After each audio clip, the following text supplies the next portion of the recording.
Hello everyone. तो कैसे हो आप सब। आज के इस वीडियो में बात करेंगे क्लास 11 ज्योग्राफी के चैप्टर 5 की, जिसका नाम है भू आकृतिक प्रक्रियाएं, जिसको हम वन शॉट में कवर करने वाले हैं और सारे टॉपिक्स देखने वाले हैं जो इस चैप्टर के अंदर दे रखा है। और काफी आसान भाषा में आपको समझा दूंगा ये चैप्टर, ताकि कोई डाउट आपका इस चैप्टर से ना रहे। आगे बात करें, अगर आपको फ्री पीडीएफ नोट्स आपको टेलीग्राम पर मिल जाएंगे, जिसका नाम है क्लास 11 ईएसपी, तो आप ज्वाइन कर सकते हैं। आगे बात करते हैं चैप्टर के बेसिक इंट्रोडक्शन की। उससे पहले आप ये समझो हमारे चैप्टर का नाम क्या है, भू आकृतिक प्रक्रिया। तो इसका मतलब क्या होता है, हम अपने आसपास जो भी देखते हैं कि भाई कहीं पे पर्वत है, कहीं पे पठार है ना, कहीं पर मैदान है, कहीं पे चट्टानों में दरारें आ रखी हैं, कहीं पे घाटियां बनी हुई है, ये क्या है, हमें दिखता है कि हमारे धरातल पर कितने सारे परिवर्तन हमें देखने को मिलते हैं, है ना। इन्हीं सबको क्या बोलते हैं, भू आकृतिक प्रक्रियाएं बोलते हैं, जो इस चैप्टर में हमको पढ़ना है। तो मैं कह सकता हूं कि जो हमारी पृथ्वी की सतह है ना, वो समतल नहीं है। तो कैसी है भाई, ऊबड़ खाबड़ है। क्या है, ऊबड़ खाबड़। या आप यूं कह लो कि कैसी है, असमतल है। और असमतल होने के पीछे भी रीजन है। अब वो रीजन क्या है भाई, बहुत सारे बल जो है काम कर रहे हैं, जो कि धरातल के नीचे से भी लग रहे हैं, धरातल के ऊपर से भी लग रहे हैं, जिसको बोलते हैं अंतर्जनित बल, यानी जो नीचे से लग रहे हैं धरातल के अंदर से लग रहे हैं, और बहिर्जनित बल जो धरातल के सतह के ऊपर से लग रहे हैं। समझ आ रहा है आपको। इस वजह से क्या है, असमतल है। समझ रहे हो आप। और जो ये बल की मैं बात कर रहा हूं ना, ये बहुत काफी टाइम से कंटिन्यू है और अभी भी कंटिन्यू है। डिफरेंस ये है कि जो ये गति है ना इन बलों की, ये आज की तुलना में क्या है, आज की तुलना में कहीं अधिक तीव्र थी। आज तो काफी स्लो चुकी है, लेकिन पहले जो है ये बहुत तेज थी। गति, बलों की जो गति की मैं बात कर रहा हूं। अब जो दो तरह की गति देखने को मिलती है, जो पृथ्वी की पपड़ी है या क्रस्ट है या जो सतह है, इसमें दो तरह की गति हमको देखने को मिलती है। एक तो ऊर्ध्वाधर गति, यानी कि कुछ इस प्रकार की गति, ठीक है, जो आपको उठी हुई रूप में देखने को मिलती है। और दूसरे क्षैतिज गति। कैसी क्षैतिज गति, मतलब ये वाली। समझ रहे हो आप। तो हाँ, ये जब मान लो ये धरातल है हमारा, है ना, ये धरातल है, ये पूरा धरातल मान के चलो। तो धरातल में यू भी गति हो रही होती है और यू भी गति हो रही होती है। इसको क्या बोलते हैं, ऊर्ध्वाधर और क्षैतिज गति जो है होती रहती है। समझ रहे हो। और ये ध्यान आपको रखना है कि जो हमारा ये धरातल है ना, ये गतिमान है, ये स्थिर नहीं है। क्यों, आपको मैंने बता रखा है विवर्तनिक हलचलों के बारे में, कि हमारे जो सतह है उसके नीचे क्या है, बहुत सारी प्लेट्स हैं, और प्लेट्स जो है गति कर रही हैं और गति करती रहेंगी, है ना। तो ये ध्यान रखना है। इसलिए क्या है भाई, ये बल हमेशा सक्रिय रहते हैं, जिस वजह से क्या होता है, हमें जो है सतह पर, जो हमारी पृथ्वी की सतह, वहां पर हमें बहुत सारे परिवर्तन होते हुए देखने को मिलते हैं। तो पृथ्वी की पपड़ी का जो निर्माण करने वाले बल भीतर से आने वाले सक्रिय आंतरिक बल है। समझ रहे हो आप। तो ये यहाँ पर क्या लिखा है, जो पपड़ी का निर्माण हो रहा है ना, पपड़ी का निर्माण, जो हम यहाँ पर खड़े हैं उसका निर्माण, होने वाले परिवर्तन है, ये क्यों हो रहे हैं, क्योंकि बहुत सारे क्या है, एक्टिव बहुत सारे फोर्स है, सक्रिय बल है, जो कि कहां से निकल रहे हैं, आंतरिक रूप से निकल रहे हैं। समझ आ गया, ये बेसिक इंट्रो था इस चैप्टर का। अब देखो आगे मैं बात करूं, पृथ्वी की सतह को प्रभावित करने वाले दो तरह के बल होते हैं। एक होता है अंतर्जन्य बल और दूसरा होता है बहिर्जन्य बल।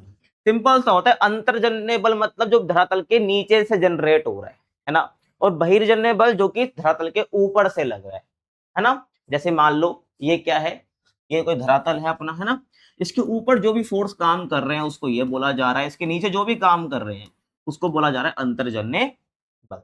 सिंपल है। अब देखो अंतर्जन्य बल की बात करूं, तो पृथ्वी के अंदर से ऊष्मा निकलना, प्रेशर बनना, है ना, कि धरातल मैंने माना था, अब इसके अंदर से ऊष्मा निकल रही है ना, दाब, प्रेशर बन रहा है धरातल पर। तो ये सब अंतर्जन्य बल के अंदर आता है। जैसे कि भूकंप आ गया मान लो, है ना, तो भूकंप से क्या हो रहा है, कंपन पैदा हो रहा है, जो कि ऊर्जा कहां से निकल रही है, बताया था भूकंप के बारे में। तो धरातल के अंदर से ऊर्जा निकलती है, तो एक तरह से प्रेशर बनता है, दरारें आने लग जाती है अगर भूकंप बहुत ज्यादा तेज है। तो पृथ्वी के अंदर से ऊष्मा और जो दाब निकल रही है, अंतर्जन्य बल के अंदर ही हमें देखने को आता है ना। अब इससे होता है क्या है भाई, जब अंतर्जन्य बल क्या करते हैं, बेसिकली सतह को ऊपर उठाएंगे, या तो पर्वत बनाएंगे या पठार बनाएंगे। लेकिन भाई बात करूं मैं बहिर्जन्य बल की, तो इसमें क्या आ जाएगा भाई, सूर्य की ऊर्जा आ जाएगी, मतलब जो सूरज की किरणें आती है, हवा हो जाएगी, जल हो जाएगा और हिम हो जाएगा, मतलब ग्लेशियर जो होते हैं, जो बर्फ ऊपर से नीचे आती है ना पहाड़ों से। तो ये क्या है, बहिर्जन्य बल के एग्जाम्पल हैं। ये करते क्या है भाई, सतह को काटते हैं, घिसते हैं और उसको समतल करते हैं। अब देखो आपको समझ आ जाएगा बहिर्जन्य बल कैसे काम करते हैं, है ना। मान लो ये सतह थी और यहाँ पर क्या था, पहाड़ था, ठीक है। तो ऊपर से नदी निकल रही है, ऊपर से क्या निकल रही है, नदी निकल रही है। तो इस पहाड़ को काटते हुए क्या करेगी, अपने साथ बहुत ज्यादा मलबा लेके आएगी और यहाँ पर डिपॉजिट करते चले जाएगी। तो यहाँ पर तो निक्षेपित कर रही है, डिपॉजिट कर रही है, लेकिन इसको तो काट रही है ना, इसको तो घिस रही है ना, ये ध्यान रखना है। तो बेसिकली मैं ये कहूँ कि जो बहिर्जन्य बल होते हैं वो क्या कर रहे होते हैं, अंतर्जन्य बल से जो ये पर्वत पठार वगैरह बन रहे होते हैं, है ना, उबड़ खाबड़ जगह बन रही होती है, तो बहिर्जन्य बल हमेशा क्या करने का काम करते हैं, इस जगह को समतल बनाने का काम करते हैं, जो ये हमें देखने को मिलता है। ठीक है, समझ आ रहा है आपको, ये क्या होता है, अपने बहिर्जन्य बल होते हैं। अब आगे बात करूं, जब भारी शक्तियां ऊंचाई और गहराई के अंतर को घटाकर भूमि को सम करने का प्रयास करती हैं, तो इसे हम क्या बोलते हैं, तल संतुलन बोलते हैं। जो मैंने पीछे भी आपको बताया कि जब भारी शक्तियां क्या है भाई, भारी शक्तियां हमारी ये सब है ना, हवा है, जल है, हिम है, सूर्य की ऊर्जा है। तो ये क्या कर रही है, भारी शक्तियां जो है ना, ऊंचाई और गहराई के अंतर को घटाकर क्या कर रही है, भूमि को समान बना रही है। क्या बना रही है, समान बना रही है। उसको क्या बोलेंगे, तल संतुलन बोलते हैं, ग्रेडेशन हम बोलते हैं। अब देखो, हर जगह तल समान नहीं है, हमारा जो सतह की बात कर रहा हूँ वो समान नहीं है, उस सतह का संतुलन भी करना होता है, जिसको हम तल संतुलन बोल रहे हैं। अब देखो, जैसे कि मान के चलो आप, हम मान के चल रहे हैं यहाँ पर ये पहाड़ टाइप है ना, यहाँ पर थोड़ा जगह समतल एरिया है, लेकिन यहाँ पर समतल तो है, लेकिन यहाँ पर थोड़ा गड्ढा टाइप भी है, यहाँ पर गड्ढा और बाकी यहाँ पर जो है समतल है ना। अब क्या होता है ना, ऊपर से जब नदी आ रही होती है तो क्या होगा, यहाँ पर डिपॉजिट तो करेगी करेगी अपना जो ऊपर से लेके आई है मलबा वगैरह, लेकिन जहां पर गड्ढा है ना, गड्ढा है ना, जहां पर थोड़ी कंपैरेटिवली अगल बगल से गहराई है यहाँ पर थोड़ी सी, तो यहाँ पर क्या होगा, इस मिट्टी को यहाँ पर डिपॉजिट भी तो करेगी, क्योंकि यहाँ पर कर रही है तो आगे भी तो जाएगी वो नदी, तो यहाँ पर भी जो है मलबा वगैरह जो है गिरेगी। इस वजह से क्या होगा, ये जो गड्ढा यहाँ पर यह भर जाएगा उन मिट्टी से, और ये क्या हो जाएगा, एक समतल बन जाएगा। क्या हो जाएगा, एक समतल इलाका बन जाएगा। इसी को हम क्या बोलते हैं, तल संतुलन हम बोलते हैं। जो क्या होता है कि जो भारी शक्ति होती है, जो भारी बल होती है, वो क्या करते हैं बेसिकली, जो तल में असंतुलन आया है ना, मतलब कि जो ऊंचाई और गहराई का अंतर है, कहीं पर ऊंचाई है कहीं पे गहराई है, तो ऊंचाई और गहराई के अंतर को कम करने के लिए जो भी भारी शक्तियां काम कर रही हैं उसी को हम क्या बोलते हैं, सम करने का जो काम करता है उसको क्या बोला जाता है, तल संतुलन बोला जाता है। समझ आ रहा है मैं आपको क्या कहना चाह रहा हूँ। अब आगे देखो, अब अंतर्जनित शक्तियां क्या करती है, भूमि को ऊंचा उठाती हैं, जो धरती के नीचे से निकल रही है ना, धरातल के नीचे से निकल रही है, वो भूमि को ऊंचा उठाती है। मैंने आपको पीछे बताया भी कि भाई सतह को ऊपर उठाना, पर्वत या पठार बनाना, वो अंतर्जनित बल का काम होता है और भूमि को ऊंचा उठाती है। जबकि जो बहिर्जनित शक्तियां हैं, जैसे हवा, हिम है ना, पानी है, नदी हो गई, ये सब क्या करती हैं, ये जो ऊंची उठी संरचना है ना, इसको घिसकर नीचे लाती है। सबसे अच्छा एग्जाम्पल आपको बताऊं, जो अरावली पर्वत है ना, वो बहुत पुराना पर्वत है, तो वहां वो बिल्कुल घिस चुका है, वो बिल्कुल घिस चुका है। क्यों, क्योंकि काफी टाइम से जो है नदी वगैरह जो है उसको क्या कर रही है, काट रही है। समझ रहे हो आप। तो ध्यान रखना है, तो भूमि को ऊंचा उठाने का काम अंतर्जनित शक्तियां करती हैं, इसको वापस नीचे लाने का काम, यानी कि उसको घिसने का काम किसका है, बहिर्जनित शक्तियों का काम है। समझ रहे हो आप। तो इस प्रकार क्या पृथ्वी की सतह पर एक प्रकार का संतुलन बना रहता है, वरना क्या होगा, आपको दिख रहा है कि ऊंचाई ऊंचाई बढ़ते ही जा रही है, लेकिन समतल जगह है ही नहीं। हमें क्यों एक जगह पे समतल इलाका देखने को मिल जाता है कहीं पर बस, और कहीं पर ऊंचाई भी देखने को मिलती है, क्यों, क्योंकि अगर कहीं पर ऊंचाई बढ़ रही है ना, तो दूसरे फैक्टर भी काम कर रहे होते हैं, जो उस उठी हुई चीज को थोड़ा घिस के थोड़ा नीचे लेके आते समतल बनाने का काम करते हैं। समझ। अब हम बात करते हैं इस चैप्टर के फर्स्ट टॉपिक की, जो कि अपना है भू आकृतिक प्रक्रिया, जो इस चैप्टर का नाम भी है। अब देखो, मैं बात करूं भू आकृतिक प्रक्रियाओं की, तो मैंने बताया आपको कि पृथ्वी की सतह पर जो हमें परिवर्तन देखने को मिलते हैं, कहीं पर समतल जगह, कहीं पर उबड़ खाबड़ यानी पर्वत पठार, है ना, भ्रंश। भ्रंश मतलब क्या होता है, जैसे कि चट्टाने हैं, मान लो चट्टान का ऊपरी सरफेस है ना, मान लो पूरी चट्टान है, यहीं पर क्या हो गया, क्रैक आ गया, इसको भ्रंश बोल देंगे। तो कहने का मतलब ये है कि पृथ्वी के पदार्थों, क्योंकि चट्टान भी क्या है, ये पदार्थ ही तो है, पृथ्वी का ध्यान रखना है। तो पृथ्वी के पदार्थ में होने वाले परिवर्तन को क्या बोला जाता है, भूआकृतिक प्रक्रियाएं बोला जाता है। लेकिन अब ये परिवर्तन ऐसे नहीं हो जा रहे हैं, ये परिवर्तन क्यों हो जा रहे हैं, क्योंकि यहाँ पर काम कर रहे हैं अंतर्जनित बल और बहिर्जनित बल। अब अंतर्जनित और बहिर्जनित बलों से क्या होता है, पृथ्वी के पदार्थों पर भौतिक दबाव पड़ता है और रासायनिक क्रियाएं होती है। इस वजह से क्या होता है, परिवर्तन आते हैं, और इन्हीं परिवर्तनों को हम क्या बोल देते हैं, जियोमॉर्फिक प्रोसेस हम बोल देते हैं।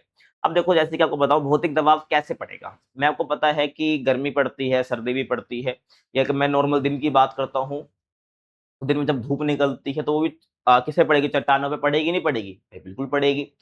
तो गर्मी क्या करते, चट्टानों को फैलाती है, और अगर टेम्परेचर गिरता है तो वो क्या करता है, वो चट्टानों को मतलब सिकोड़ देता है, मतलब समझ रहे हो ना, फैलाता नहीं है उसको, थोड़ा पास पास कर देता है, सिकोड़ देता है। तो ये अब इससे क्या बन रहा है, भौतिक दबाव क्रिएट हो रहा है, किस पर, चट्टानों पर। और ऐसी रासायनिक क्रिया जैसे कि हवा नमी के कॉन्टैक्ट में जब बार बार जो है कोई चट्टान या पृथ्वी के पदार्थ आते हैं तो वो क्या होता है, उसमें रासायनिक क्रिया हमको देखने को मिलती है ना। और रासायनिक क्रिया के बारे में थोड़ा आगे हम पढ़ने वाले हैं, जिसमें रासायनिक अपक्ष हम पढ़ेंगे, ये ध्यान रखना है। तो भौतिक दबाव और रासायनिक क्रियाएं जो हो रही है किस वजह से हो रही है, अंतर्जनित और बहिर्जनित बलों के कारण हो रही है। तो इससे बहुत सारे परिवर्तन जो है हमको देखने को मिलते हैं, कहां पर, हमारी सतह पर, समझ रहे हो आप। इसी वजह से क्या बोला जाता है, उसको भू-आकृतिक प्रक्रियाएं बोला जाता है। अब भू-आकृतिक प्रक्रिया दो तरीके से हो रही है, मैंने बता दिया। तो अंतर्जनित बलों की वजह से हो रही है और दूसरी बहिर्जनित बलों की वजह से हो रही है। जब मैं बात करूं अंतर्जनित भू-आकृतिक प्रक्रियाओं की, तो उसमें हम पढ़ते हैं पटल विरूपण यानी ज्वालामुखीता। दो पढ़ते हैं, पटल विरूपण, ज्वालामुखीता, यानी कि इन अंतर्जनित भू-आकृतिक प्रक्रियाओं से कौन कौन से परिवर्तन हमको देखने को मिलते हैं पृथ्वी के पदार्थों पर या सतह पर। और दूसरा है बहिर्जनित भू-आकृतिक प्रक्रियाएं, यानी कि जो पृथ्वी की सतह के ऊपर हमें देखने को मिल रहे हैं, उस वजह से क्या क्या परिवर्तन आ रहे हैं सतह पर, है ना। तो इसमें हम पढ़ेंगे अपक्षय, वृषण, है ना, और यहाँ पर इरोजन पढ़ेंगे। इरोजन मतलब क्या होता है, अपरदन होता है, ठीक है, ध्यान रखना है। अपरदन हम पढ़ने वाले हैं। और दूसरा है निक्षेपण यानी कि डिपोजिशन। तो ये हम पढ़ेंगे बहिर्जनित भू आकृतिक प्रक्रियाओं में। अब देखो आगे बात करते हैं, वे प्राकृतिक तत्व जैसे जल, हिम, वायु और तरंगे जो पृथ्वी के पदार्थों को अधिग्रहण, परिवहन और निक्षेपण करते हैं, उनको हम क्या बोलते हैं, भू आकृतिक कारक बोलते हैं, ये एजेंट बोलते हैं। अब देखो वो प्राकृतिक तत्व यहाँ पर कौन से हैं, जैसे जल है, हिम है, वायु, तरंगे है। ये क्या कर रही है बेसिकली, ये बेसिकली क्या कर रही हैं, पदार्थों को इकट्ठा कर रही हैं, अपने पास पदार्थों को इकट्ठा कर रही हैं, फिर उसको ट्रांसपोर्ट करा रही है, फिर कहीं पे छोड़ दे रही हैं। देखो आप यहाँ से समझो आप, जैसे कि देखो ये क्या है, जल है, ये क्या है, ये पानी है। तो पानी देखो कहाँ से निकल रहा है, तो पानी जब वहां से निकल रहा है अपने साथ कुछ ना कुछ जो है जो उसके रास्ते में आएगा, चाहे वो मिट्टी हो, कंकड़ हो, मलबा हो, पत्थर हो, कुछ भी हो सकता है वो, ये क्या होगा, रास्ते से लेकर आएगी नदी अपने साथ, ठीक है। तो यहाँ पर जो नदी क्या होगा, ये प्राकृतिक तत्व हो गया, ये क्या हो गया भाई, प्राकृतिक तत्व हो गई नदी, यहाँ पर ये प्राकृतिक तत्व हो गई। अब प्राकृतिक तत्व क्या कर रहे हैं भाई, यहाँ पर ये नदी एक प्राकृतिक तत्व है, तो ये क्या करेगी, अधिग्रहण करेगी, किनका, जो भी इसके रास्ते में आएगा उसका अधिग्रहण करेगी। अब अधिग्रहण तो कर लिया, अधिग्रहण करते हुए उसका ट्रांसपोर्ट भी कराएगी, परिवहन भी कराएगी, और कहीं जाकर उसको छोड़ भी देगी। जहां पर इस नदी की जो स्पीड है वो धीमी हुई, जहां पर वो नदी की स्पीड धीमी हुई, वहां पर जो भी इसने अधिग्रहण करा था, इकट्ठा करा था, सामान अपने साथ सामग्री इकट्ठी करी थी, उसको एक जगह पे छोड़ देगी, यानी कि क्या कर देगी, निक्षेपण कर देगी। तो क्या करा भाई, ये प्राकृतिक तत्व जो होते हैं क्या करते हैं, जिनको प्राकृतिक एजेंट भी बोलते हैं, ये क्या करते हैं भाई, अधिग्रहण करते हैं सामग्री का, है ना, उसका ट्रांसपोर्ट कराएंगे, फिर उसको एक जगह पे छोड़ देंगे। ये ध्यान आपको रखना है, इसी के बारे में यहाँ पर बोला गया है। तो ये आपको समझना बहुत जरूरी है कि जो प्राकृतिक तत्व होते हैं केवल यहाँ पे नदी ही नहीं है, यहाँ पर क्या है, अपना हिम भी है, वायु भी है, तरंगे भी हैं। आप देख लो सब, ये जो आपको दिखाया मैंने, ये हिम है कि जो एक तरह से ग्लेशियर है, और ये हवा है, हवा देखो क्या करेगी, मान लो ये रेगिस्तान वाला इलाका है ना, तो हवा बहुत ज्यादा चल रही है ना, एग्जाम्पल में रेगिस्तान का दे रहा हूँ, कहीं भी हवा चल रही हो तो अपने साथ बहुत ज्यादा मिट्टी वगैरह लेके ही जाती है। जब देखते हो आप आंधी वगैरह आते हैं तो क्या होता है, आपकी आंखों में मिट्टी चले जाती है, मिट्टी वहां से उड़ के कहीं दूसरी जगह पे चले जाती है, वो क्या करा भाई, तो हवा ने क्या करा, वहां पे अधिग्रहण करा, जो आसपास के सराउंडिंग में जो भी था सामग्री थी, उसको कहीं दूसरी जगह पे जाकर डाल दिया, निक्षेपण कर दिया और डिपोजिट कर दिया। तो ऐसे रेगिस्तान इलाके में यहाँ से मिट्टी उठा के यहाँ डाल दी, रेत यहाँ पे डाल दिया। ऐसे तरंगे क्या करती हैं भाई, यहाँ से जब वो तरंगे आती हैं तो कोस्ट वाले एरिया, तट वाले एरिया से बहुत ज्यादा जो है सामग्री को उठाएगी और अंदर ले जाएगी, और अंदर की सामग्री को बहुत ज्यादा यहाँ पे छोड़ देगी। तो ये सब क्या प्राकृतिक तत्व होते हैं, आपको पता होने चाहिए, तो ये सब काम कर रहे होते हैं। जब ये तत्व ढाल के कारण गति प्राप्त करते हैं तो पृथ्वी के पदार्थों को उठाकर अन्य स्थानों पर ले जाते हैं और जमा करते हैं, है ना।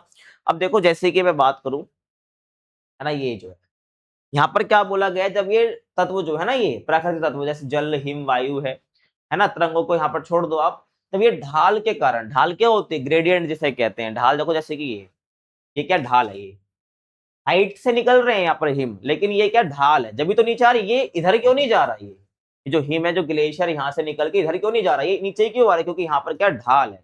ढाल क्या होती है, आप देखो जैसे कि मैं यहाँ पर बना दूं ये पहाड़ सा, तो ये क्या है भाई, ये ढाल है इसकी, ये क्या है, ढाल है। तो कोई भी सामान अगर ऊपर से गिरेगा तो नीचे ही आएगा, ये ध्यान रखना, इसको बोलते हैं ढाल हम, है ना।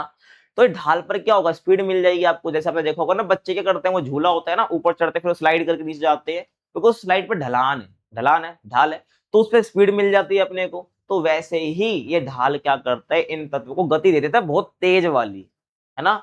और जब ये ढाल के कारण गति प्राप्त करते हैं, मूवमेंट इनको मिल जाती है, जिस वजह से क्या होता है, इनके रास्ते में जो भी पृथ्वी के पदार्थ आते हैं उसको उठाते हैं एक जगह से, क्योंकि उठाया तो किसी और जगह से था, उठाया तो भाई इस जगह से था, उठाया तो इस जगह से था, लेकिन डिपॉजिट कहाँ करा होगा, कहीं यहाँ पे कहीं जाके डिपॉजिट करा होगा, जमा जमा करा होगा। तो यही यहाँ पर लिखा है, ये पृथ्वी के पदार्थों को उठाकर अन्य स्थानों पर ले जाते हैं और जमा कर देते हैं, ठीक है। समझ आया आपको, ये ध्यान रखना है। अब यहाँ पर एक और, यहाँ पर हम पढ़ेंगे गुरुत्वाकर्षण बल। अब बोलो कि गुरुत्वाकर्षण बल, ये तो साइंस से पढ़ते हैं ना, तो ज्योग्राफी भी साइंस से कम थोड़ी है भाई, ये ध्यान रखना है। भू आकृतिक प्रक्रिया जब हम पढ़ते हैं वहां पर गुरुत्वाकर्षण बहुत जरूरी हो जाता है, ठीक है, ध्यान से समझना आप इसको। तो गुरुत्वाकर्षण क्या, एक ऐसा दिशात्मक बल है, क्या बोला गया है, डायरेक्शनल फोर्स बोला गया है, दिशात्मक बल बोला गया है। क्यों बोला गया भी देखना, समझ आ जाएगा आपको। अब ये दिशात्मक बल है जो क्या करता है, सभी गतिशील पदार्थों को सक्रिय बनाता है, और ये पृथ्वी की सतह के पदार्थों पर दबाव डालता है, और सभी भूआकृतिक गतियों को प्रारंभ करता है। अब देखो ध्यान से समझना इस इमेज से, मैंने क्या बोला, दिशात्मक बल है। अब जो गुरुत्वाकर्षण बल होता है वो कैसे लग रहा होता है, वो नीचे की साइड, मतलब कि वो खींच रहा होता है सबको अपनी साइड। और हम भी धरती पे अगर खड़े हैं तो वो क्यों खड़े हैं, क्योंकि पृथ्वी का जो ग्रेविटेशनल फोर्स है, गुरुत्वाकर्षण बल है, वो हमें अपनी तरफ अट्रैक्ट कर रहा है। तो ऐसे ही गुरुत्वाकर्षण बल क्या करता है, इन चट्टानों पर दबाव बनाता है नीचे की साइड। क्या बनाता है, नीचे की साइड दबाव बनाता है। अब जब नीचे की साइड दबाव बनाएगा तो अंदर ही अंदर पता क्या होगा, ये चट्टानें थोड़ी कमजोर से होने लग जाएंगी। चट्टानें कमजोर से होंगी, नो डाउट, हमें उससे बात मतलब नहीं है। इस पे पढ़ रहा है क्या भाई, गुरुत्वाकर्षण बल पढ़ रहा है, हमें इतना समझना है। जब गुरुत्वाकर्षण बल पढ़ रहा है ना, तो सभी गतिशील पदार्थों को सक्रिय बनाता है। मैंने बताया कि ये नीचे की तरफ लग रहा है, और जितने भी सामान जो यहाँ सामग्री होते हैं वो नीचे आ रही होती हैं, उनको और नीचे की तरफ कौन खींच रहा होता है, नीचे की तरफ कौन खींचता होता है, यही गुरुत्वाकर्षण बल। क्योंकि भाई ये हाइट पे है ना, तो नीचे लाना है ना इसको, तो उसको नीचे लाना है। तो नीचे लाने के चक्कर में क्या होता है, ये ढलान में तो होती है, तो इनको और गतियां मिल जाती हैं, इस वजह से, गुरुत्वाकर्षण बल की वजह से। इसलिए क्या बोला गया, इसको दिशात्मक बल बोला गया है, क्योंकि इस दिशा में क्या करा रहा है, ये गति को प्रारंभ करा रहा है, ये गुरुत्वाकर्षण बल। समझ आया आपको। लगता नीचे की साइड ही है, चट्टान को नीचे की खींचता रहता है, खींचता रहता है। और वैसे यहाँ पर जो भी नीचे ढलान में, चाहे वो भूस्खलन हो, है ना, भूस्खलन क्या होता है, जब मलबा वगैरह वो नीचे आने लग जाए, है ना, आपने देखा होगा लैंडस्लाइड वगैरह हो जाए, वो ऐसा क्यों अचानक से नीचे आने लग जाते हैं, क्योंकि वहां पर कहीं ना कहीं गुरुत्वाकर्षण बल तो काम कर ही रहा होता है, और वो और गति को तेज कर रहा होता है। क्यों, क्योंकि वो नीचे की तरफ उन पदार्थों को खींच रहा है नीचे की साइड, ये ध्यान रखना है।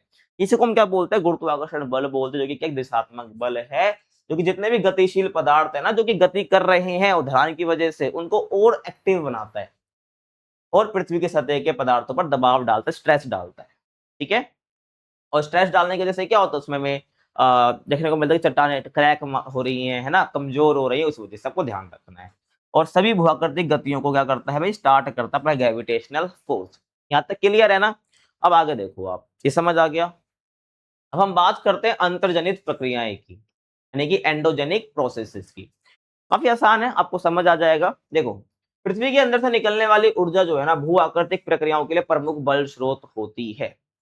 तो भाई ऊर्जा कहाँ से निकलेगी, पृथ्वी के अंदर से निकलेगी। अब पृथ्वी के अंदर से ही निकल रही है, जब तो उसको अंतर्जनित प्रक्रियाओं के अंदर हम पढ़ रहे हैं।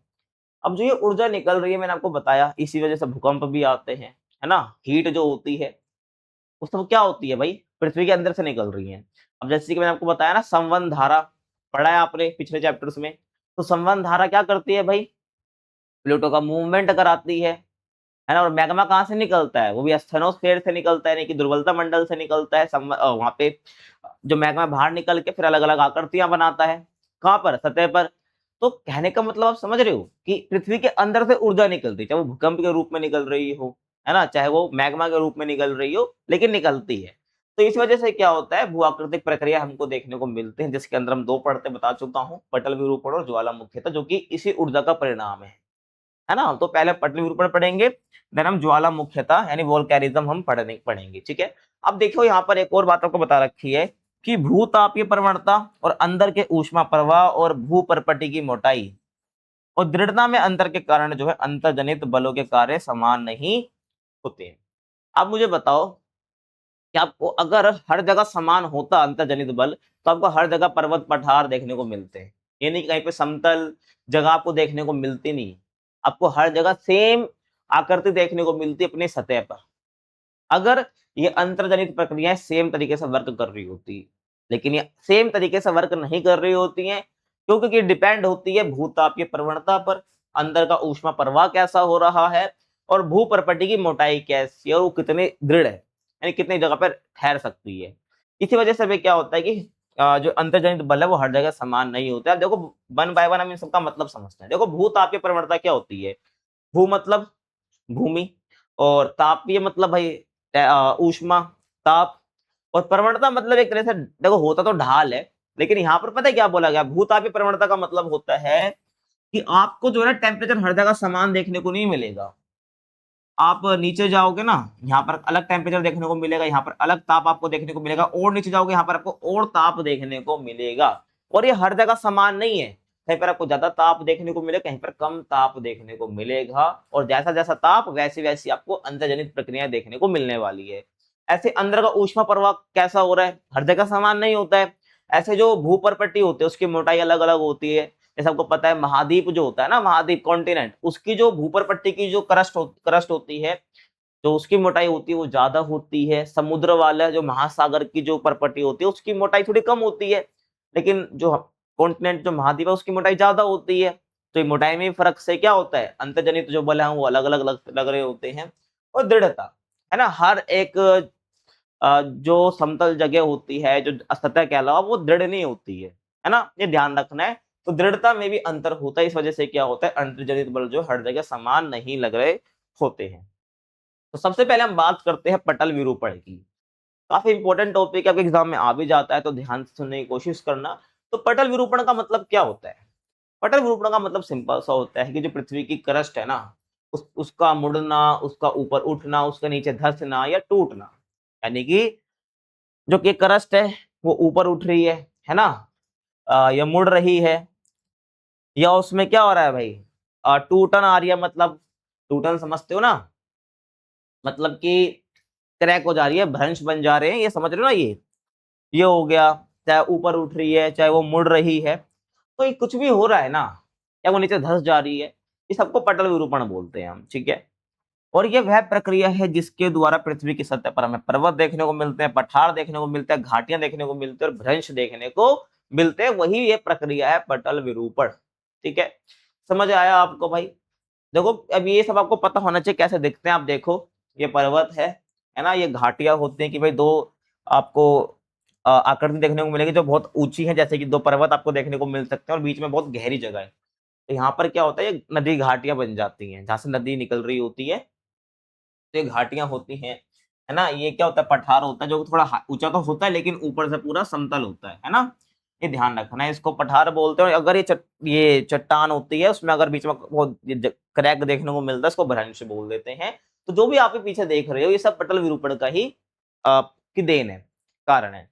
अब मुख्य प्रकार देखो इसकी, पटल विरूपण के मुख्य प्रकार देखो। जैसे पहला क्या है? पर्वतनी है। तो जब पपड़ी तीव्र मोड़ खाकर ऊपर उठती है और पर्वत बनते हैं, जैसे ये हिमालय पर्वत।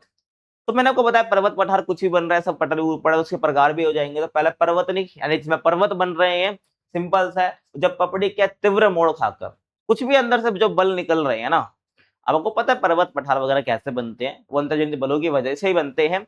अब क्या है? जब पपड़ी जो है ना तीव्र मोड़ खाकर, अब देखो दो प्लेटें टकराएंगी तो हमें पता है पर्वत बनता है। जैसे यूरेशियन प्लेट और अपनी जो इंडियन प्लेट टकराई थी, जब भी हमको पता हिमालय का निर्माण हुआ था, तो जब वो टकराई तो जो पपड़ी है ना वो मोड़ खाकर जो है ऊपर उठी।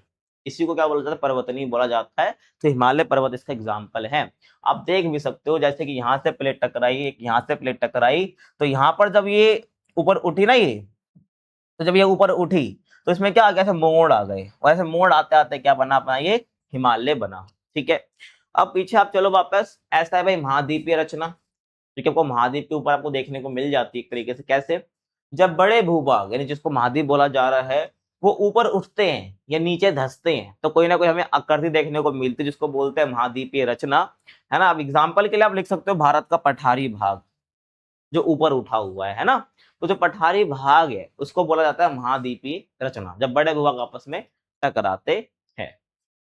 ठीक है भाई। तो जैसे कि भाई देख लो आप, ये क्या है, ये पठार है। ये कैसे बना है भाई, ये बना अपना, इसको महादेश महादेश जनक गति भी बोलते हैं, जो महाद्वीप रचना होता है ना, ये ध्यान आपको रखना है। तो इससे क्या बना है, ये अपना पठार बना है। जब टकराने के बाद क्या होता है कि एक नीचे धंस गया मान लो, या एक ऊपर उठ जाता है। समझ रहे हो आप मैं क्या कह रहा हूँ। यहाँ पर आप ये समझ सकते हो, जैसे कि जब दोनों टकराया ना, आपस में प्लेट टकराई, दोनों हिस्से टकराए, तो क्या हुआ, एक हिस्सा ऊपर उठ गया और एक थोड़ा नीचे धंस गया है ऐसे। इसको ध्यान रखना है, इसको बोलते हैं महाद्वीपीय रचना। बाकी दूसरा है भूकंप।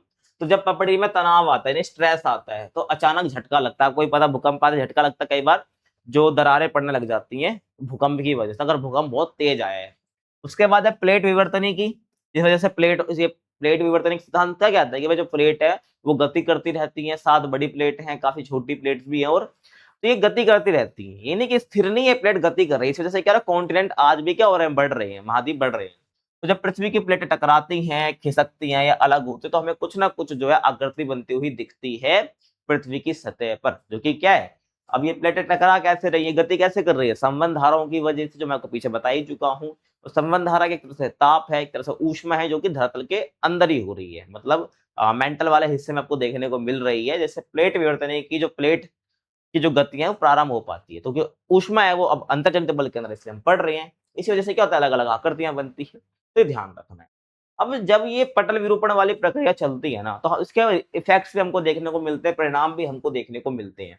अब परिणाम की जब हम बात करते हैं ना, तो क्या होता है, या तो पर्वत बनेंगे या तो घाटियां बनेंगी, भ्रंश बनेंगे या तो मोड़ बनेंगे, जैसे जैसे पर्वत बन जाएंगे ना। और जो पपड़े की संरचना है ना, पपड़ी मतलब वही परपटी, उसकी संरचना में स्थायी परिवर्तन आ जाएगा। एक बार हिमालय बन गया तो हिमालय बन गया ना, वो पठार बन गया तो बन ही गया। तो उसकी जो संरचना है ना क्रस्ट की, उसमें स्थायी परिवर्तन, परमानेंट क्या हो जाता है, चेंजेस आ जाते हैं। और हमें क्या देखने को मिलता है, कायांतरण भी देखने को मिलता है। अब कायांतरण समझने के लिए ना, आपको चैप्टर हुआ करता था खनिज और क्षय, जो कि अब डिलीट हो गया, अब एनसीईआरटी में होता ही नहीं है ये। उसमें कायांतरण के बारे में बताया जाता है। देखो कायांतरण सिंपल सा होता है, जो पृथ्वी की चट्टानें होती है ना, अगर उसमें भाई उसका तापमान बदल रहा है, उन चट्टानों पे तापमान बदल रहा है, तो तापमान बदलेगा तो प्रेशर भी लगेगा, भाई सीधी सी बात है।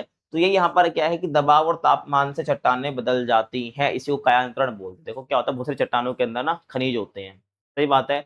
अब खनिज तो होते हैं, लेकिन कई बार जब उन चट्टानों में परिवर्तन हो रहा होता है, परिवर्तन कैसे होगा, तापमान बदलने से होगा। तापमान बदलेगा तो चट्टाने में फर्क पड़ेगा। जैसे बताया ना मैंने आपको कि अगर दिन में चट्टानें फैलती हैं, रात में सिकुड़ती हैं, क्योंकि टेम्परेचर का फर्क आ जाता है। और दबाव पड़ता है भाई, दबाव बहुत सारे रीजन से पड़ सकता है। तो जब दबाव पड़ता है और तापमान में परिवर्तन होता है, तो चट्टानें बदल जाती हैं। और जब चट्टानें बदलेंगी, तो उसको उसमें क्या होगा, जो चट्टान की आप कह सकते हो खासियत होती है, उसमें भी परिवर्तन हमें देखने को मिलता है। उससे खनिज बदल जाते हैं, एक खनिज बदल जाते हैं। जैसे कि आपने आग्नेय चट्टानें पढ़ा होगा, है ना, अवसादी चट्टान पढ़ा होगा। तो ये आग्नेय अवसादी चट्टानों से क्या बनते हैं, कायांतरित चट्टानें, कायांतरित शैल बनते हैं, जो कि इसी दबाव और तापमान में परिवर्तन की वजह से बनता है। तो कायांतरण भी हमको देखने को मिलता है इसी पटल विरूपण की वजह से। समझ आया, आपको ध्यान रखना है। अब हम बात करते हैं ज्वाला मुख्यतः यानी वोल्केनिज्म की। देखो अगर मैं इसकी बात करूं, ज्वाला मुख्यतः क्या है, उस प्रक्रिया को कहते हैं जिसमें पिघली हुई शैलें या लावा पृथ्वी के भीतर से ऊपर की सतह की ओर आती है ना भाई। नीचे से क्या आ रही है, वो पृथ्वी की सतह के ऊपर आ रही है, संचालित होती है। इस प्रक्रिया के दौरान क्या होता है, पृथ्वी के भीतर और बाहर दोनों स्थानों पर अलग अलग प्रकार के ज्वालामुखी स्वरूप हमको देखने को मिलते हैं, जो मैंने आपको थर्ड चैप्टर में बताया था, है ना भाई। बैथोलिथ, फैकोलिथ, ये सब बता रखा है मैंने आपको। जो क्या बनता है, ये धरातल के अंदर ही हमें देखने को मिलते हैं, सब आकृतियां। तो जब तो यहाँ पर लिखा है, किसी ज्वालामुखीता के दौरान क्या होता है, पृथ्वी के अंदर या तो बाहर दोनों स्थानों पर हमें अलग अलग जो है ज्वालामुखी स्वरूप हमको देखने को मिलते हैं। समझ आया भाई, आपको ध्यान रखना है। बाकी क्या है भाई, ज्वालामुखी कैसे निकलता, उसमें लावा कैसे निकलता है, मैग्मा कैसे निकलता है, सबको पता ही है कि जब पिघली हुई शैलें या लावा जो है पृथ्वी के अंदर से आता है और सतह की ओर ऊपर की तरफ बढ़ता है, या तो अंदर ही जम जाएगा तो बाहर आ जाएगा। है ना, उस वजह से आकृतियां बनती है, इसी को ज्वालामुखीता बोलते हैं। बाकी आप देख भी सकते हो। अब जो ये मैग्मा है, ऐसे तो मैग्मा बोलते हैं, लावा जब बाहर आएगा तब बोलेंगे, ठीक है, ध्यान रखना है आपको। तो देखो ये है ना, जब लावा मैग्मा बाहर आ रहा है इस नली से बाहर, तो यहाँ पर भी जम जाता है, यहाँ पर भी जम जाता है, तो इससे क्या बनेगा, यहाँ पर बनेगी अंतर्वेदी स्वरूप, यानी अंतर्वेदी चट्टानें बनेंगी या शैलें बनेंगी। और जैसे ये लावा मैग्मा बाहर आता है, लावा बन जाता है, तो यहाँ पर जो आप ये देख रहे हो ना, ये जो यहाँ से लावा बाहर निकल रहा है, ये सब ऐसे ही नहीं बन गया, ये जो मैग्मा बाहर आ रहा है ना, तो ये बाहर आके जम गया है, इस वजह से यहाँ पर जम गया, इस वजह से आपको ये आकृति देखने को मिल रही है। तो इसी को हम क्या बोलेंगे, इसको हम बोलेंगे बहिर्वेदी स्वरूप, यानी बाहर गली चट्टानें, जो कि ज्वालामुखी फटने से या मैग्मा के बाहर आने से बनी है, इसी को ज्वालामुखीता हम बोलते हैं। अब आगे हम बात करते हैं बहिर्जनित प्रक्रियाओं की, तो ध्यान से सुनना भाई। तो बहिर्जनित प्रक्रियाएं वे होती हैं जो अपनी ऊर्जा सूर्य द्वारा नियंत्रित वायुमंडलीय ऊर्जा और अंतर्जनित शक्तियों से उत्पन्न विवर्तनिक कारणों से प्राप्त प्रवणता प्राप्त करती है। देखो बहिर्जनित प्रक्रिया सिंपल सी जो धरातल के ऊपर देखने को हमें मिल रही है, सिंपल सी बात है। तो यहाँ पर यही लिखा है कि वह सब प्रक्रियाएं होती है बहिर्जनित वाली, जो कि जिनकी जो ऊर्जा है ना, वो कहाँ से प्राप्त हो रही है, सूर्य की ऊर्जा से आ रही है। वही सूर्य की ऊर्जा क्या कर रही है, उनको नियंत्रित कर रही है। तो यही लिखा है कि जो अपनी ऊर्जा जो है सूर्य द्वारा नियंत्रित वायुमंडलीय ऊर्जा, वायुमंडल में क्या जाता है भाई, इसमें हम हवा पढ़ते हैं, हवा के बारे में पढ़ते हैं, है ना, पानी के बारे में पढ़ते हैं, है ना, हिम के बारे में पढ़ते हैं। ये सब क्या है भाई, ये वायुमंडलीय तत्व आप कह सकते हो, है ना। इनको नियंत्रित कौन करता है, हवा, पानी, हिम, ये सब कौन नियंत्रित करता है भाई, सूरज की किरण, सूरज जो सूरज की जो किरणें आ रही है, जो एनर्जी आ रही है सूरज से, सन से, वही तो इसको नियंत्रित कर रही है। और जो अंतर्जनित शक्तियां है ना, उससे जो विवर्तनिक हलचल हुई है, विवर्तनिक हलचल समझते हो ना, सतह में कुछ ना कुछ परिवर्तन आना, कहीं पर ढाल बन गई, परिवर्तन का मतलब ढाल से है, यहाँ पर परिवर्तन का मतलब किससे है, यहाँ पर ढाल से है। तो ये लिखा है कि भाई जो अंतर्जनित शक्ति की वजह से जो विवर्तनिक कारण बने हैं ना, विवर्तनिक कारणों से क्या बनी है, परिवर्तन बनी है, ढाल बनी है, उस वजह से क्या हो रहा है, यहाँ पर बहिर्जनित प्रक्रियाएं जन्म लेती हैं एक तरीके से और काम कर पाती है अपना। समझ आप मैं क्या कह रहा हूँ। तो सिंपल सा है कि जो वायुमंडलीय यहाँ पर ऊर्जा है, जो कि मैंने बता दिया क्या है, हवा, पानी वगैरह सब है, इनको नियंत्रित कौन कर रहा है भाई, सूर्य नियंत्रण कर रहा है भाई, सूर्य की जो ऊर्जा वो नियंत्रित कर रही है। और इसी वजह से क्या हो रहा है, और जो अंतर्जनित शक्ति की वजह से जो परिवर्तन हमें देखने को मिलती है, इसी को हम क्या बोलते हैं, बहिर्जनित प्रक्रियाएं हम बोलते हैं, ध्यान रखना है। अब जो बहिर्जनित प्रक्रियाएं हो रही है, धरातल के ऊपर चल रही हैं, इन प्रक्रियाओं का जो मुख्य प्रेरक बल होता है, पता है क्या होता है, गुरुत्वाकर्षण होता है, जो कि मैं पीछे बता चुका हूँ गुरुत्वाकर्षण कैसे काम करता है। तो मुख्य प्रेरक बल या जो गति इनको देता है, गति को तेज बनाता है, सक्रिय करता है, वो कौन करता है, गुरुत्वाकर्षण करता है, जिसको ग्रेविटी बोलते हैं। अब ये क्या करता है भाई गुरुत्वाकर्षण, ये ढाल के साथ मिलकर पृथ्वी की सतह पर कार्य करता है। मैंने आपको पीछे बताया था कि ढाल है, ढाल आई किस वजह से, अंतर्जनित शक्ति की वजह से, जो पृथ्वी के धरातल के अंदर से क्या हो रही है, ऊर्जा निकल रही है बाहर, तो विवर्तनिक हलचलें देखने को मिल रही है, उससे ढाल वगैरह ही बन जाती है। तो इसी वजह से क्या हो रहा है, गुरुत्वाकर्षण इस ढाल के साथ काम कर कर क्या कर रहा है, पृथ्वी की सतह पर कार्य करता है। और ढाल के कारण क्या होता है, पदार्थों का संचलन यानी मूवमेंट हमको देखने को मिलता है, जिस वजह से क्या होता है, नदी की स्पीड जो होती है इन ढालों पर बहुत तेज होती है, चाहे वो हिम हो चाहे वो नदी हो। समझ रहे हो आप। तो ये ध्यान रखना है भैर्जनिक शक्तियां क्या होती है। अब आगे देखो यहाँ पर क्या बताया गया है, प्रति इकाई क्षेत्र पर लगने वाले बल को हम क्या बोलते हैं, प्रतिबल कहते हैं। अब देखो प्रति इकाई क्षेत्र कुछ भी हो सकता है, जैसे कि मान लो ये एक चट्टान ही मान लो, ठीक है, इसको आप, ये चट्टान है। अब प्रति इकाई क्षेत्र, अब प्रति इकाई क्षेत्र कुछ भी हो सकता है, जैसे मान लो ये एक क्षेत्र हो गया, ये इसका प्रति इकाई क्षेत्र हो गया। तो इस पर लगने वाला जो भी बल है ना, इसको बोलेंगे प्रतिबल, ठीक है।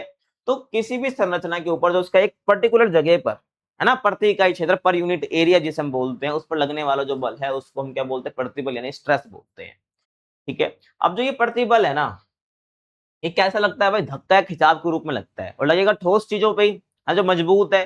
तो ठोस पदार्थों पर जो ये प्रतिबल है किस रूप में लगता है, धक्का और खिंचाव के रूप में लगता है। धक्का समझते हो ना आप, और खिंचाव, धक्का देना, खिंचाव होना, इसके रूप में जो है प्रतिबल लगता है किसी पर यूनिट एरिया प्रति इकाई क्षेत्र पर, क्षेत्रफल पर। जिस वजह से क्या होता है, जब धक्का और खिंचाव लगता है, प्रतिबल लगता है, इस वजह से क्या होता है, उस पर्टिकुलर ठोस पदार्थ में या मजबूत जो चीज है, वो चट्टान भी हो सकती है, कुछ भी हो सकता है, उसमें विकृति आ जाती है। विकृति मतलब उसमें कुछ ना कुछ फर्क आ जाता है, चाहे वो चट्टान टूट जाए, है ना, उसमें क्रैक आ जाए, कुछ भी हो सकता है, प्रतिबल की वजह से ही आता है। आप देखो जरा आप आगे, है ना, ये कोई ठोस पदार्थ था, है ना भाई, यहाँ पर पुश हुआ और यहाँ पर पुल हुआ, है ना। तो ये पुश और पुल की वजह से क्या हुआ, हमें कुछ इस प्रकार की संरचना में देखने को मिल गई। पुश की वजह से यहाँ पर क्रैक देखने को मिलेगा, खिंचाव की वजह से कुछ थोड़ी लंबी सी हो गई। तो ये एक एग्जाम्पल है, इसको क्या बोलते हैं, डिफॉर्मेशन, विकृति बोलते हैं। क्या बोलते हैं इसको, विकृति हम बोलते हैं। समझ रहे हो आप, ये किस वजह से आई है, प्रतिबल की वजह से आई है। समझ गए। अब देखो पीछे चले वापिस हम, तो धरातल के पदार्थों के सहारे सक्रिय बल जो है अपरूपण प्रतिबल, जिसको विलयकारी बल होते हैं। अब धरातल के पदार्थों के सहारे कौन से बल लग रहे होते हैं, अपरूपण प्रतिबल लग रहे होते हैं, जिसको बोलते हैं शेयर स्ट्रेसेस। और ये प्रतिबल बेसिकली क्या करता है, शैलों और धरातल के पदार्थों को तोड़ता है। कौन सा वाला प्रतिबल, अपना ही अपरूपण प्रतिबल, जो कि धरातल के पदार्थों के सहारे लगता है। देखो जैसे कि धरातल है ना, ये धरातल है, यहाँ पर धरातल के ऊपर जो भी पदार्थ है ना, इनके सहारे जो भी बल लग रहा है, उसी को बोला जाता है भाई विलयकारी बल या अपरूपण बल, ठीक है, या प्रतिबल। इस वजह से क्या होता है, धरातल के पदार्थ टूटते हैं, शैलें टूटती है। कुछ आप इस प्रकार से देखो आप कि ये क्या है, शेयर स्ट्रेस मतलब वही, ठीक है, अपरूपण प्रतिबल बोला जा रहा है। जो ये कहाँ लग रहा है भाई, हमें देखने को मिल रहा है पृथ्वी धरातल की सतह के पदार्थों पर लगता हुआ देखने को मिल रहा है, और इसके साथ साथ काम करता है। जिस वजह से क्या हो रहा है कि जो चट्टान है वो इधर भी खिसक जा रही है और इधर भी खिसक जा रही है, और हमें क्या देखने को मिलता है, हमें क्रैक देखने को मिलता है। इसको बोलता है फ्रैक्चर। क्या यानी भ्रंश हमको देखने को मिल जाता है इसी प्रतिबल की वजह से, जो कि पृथ्वी की सतह के धरातल पे लग रहा होता है। ठीक है, साथ साथ काम कर रहा होता है, साथ साथ यहाँ पर भी लग रहा होता है, यहाँ पर भी लग रहा होता है, जिस वजह से जो है हमें ये सब देखने को मिल जाता है। समझ आया आपको, ये हो गया अपना। और आगे देखो, जितनी भैर जनित भू आकृतिक प्रक्रियाएं होती है ना, भैर जनित भू आकृतिक प्रक्रिया बता चुका हूं मैं आपको। जितनी हो रही हैं, चाहे वो नदी के द्वारा हो रही हो, चाहे वो हिम के द्वारा हो रही हो, चाहे वो हवा के द्वारा हो रही हो, सबका काम एक ही होता है। एक जगह का सामग्री उठाया तो वो दूसरी जगह पे डाल देना, या एक जगह को घिसना और जो घिसा हुआ सामान है उसको उठाकर दूसरी जगह पे डाल देना। ये सब भैर जनित प्रक्रियाएं होती हैं, समझ रहे हो आप। तो सभी भैर जनित भू आकृतिक प्रक्रियाओं को एक सामान्य शब्दावली, जिसको बोला जाता है अनाच्छादन, ठीक है, के अंतर्गत रखा जाता है। अनाच्छादन, ठीक है, ध्यान रखना है आपको, इसको बोलते हैं डेन्यूडेशन, इसके अंदर रखा जाता है। और ये जो अनाच्छादन है ना, इस शब्द का मतलब होता है निरावृत करना या आवरण हटाना, मतलब कि ऊपर का सतह को हटाना, उसका जो ऊपरी आवरण है वो हटाना। जैसे प्याज है ना, प्याज का मैं छिलका हटा रहा हूँ, मैं क्या कर रहा हूँ, उसका ऊपरी आवरण हटा रहा हूँ, ठीक है, समझ रहे हो आप। तो इसको बोला जाता है अनाच्छादन, ठीक है ना भाई।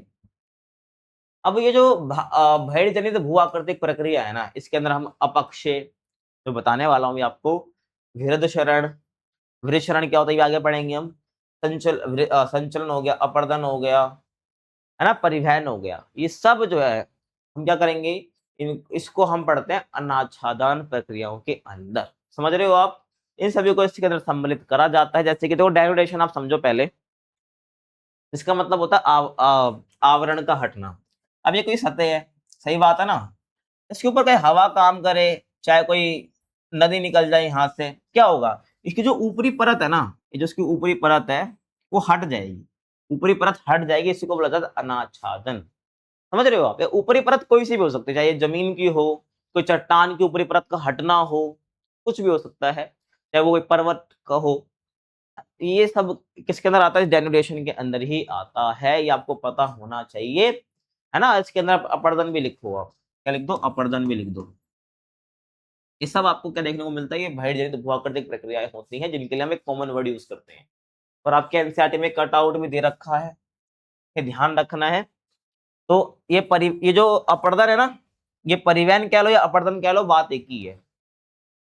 ये अपर्दन ही क्या कराता है, परिवहन कराता है, जितनी भी सामग्री होती है, टेंशन ना लो, भी आगे आपको सब समझ आ जाएगा। देखो ये सब आपको प्रक्रिया बता रखी है, और यहाँ पर इन प्रक्रिया को कराने के लिए कौन कौन से भारी बल लग रहे हैं ये आपको बता रखा है, ठीक है, जिसको हम आगे पढ़ेंगे वन बाय वन, आप ध्यान से समझते जाना। ठीक है, आप समझ गए, ये आप देख ही सकते हो, ये क्या है, ये अभी चट्टान है, इसके ऊपर की मान लो कोई परत हटने लग जाए, यहाँ से मान लो नदी निकलेगी, नदी निकलेगी भाई, या कुछ और यहाँ से चले तो ऊपर की परत सब हटते चले जाएगी। और देखो क्या हालत हो चुकी है इसकी। इसकी हालत ऐसे ही नहीं हुई है, इसकी हालत जो हुई है वो केवल अनाच्छादन प्रक्रियाओं की वजह से ही हुई है। ठीक है, चट्टान इसमें अपक्षय हमें देखने को मिल रहा है काफी ज्यादा।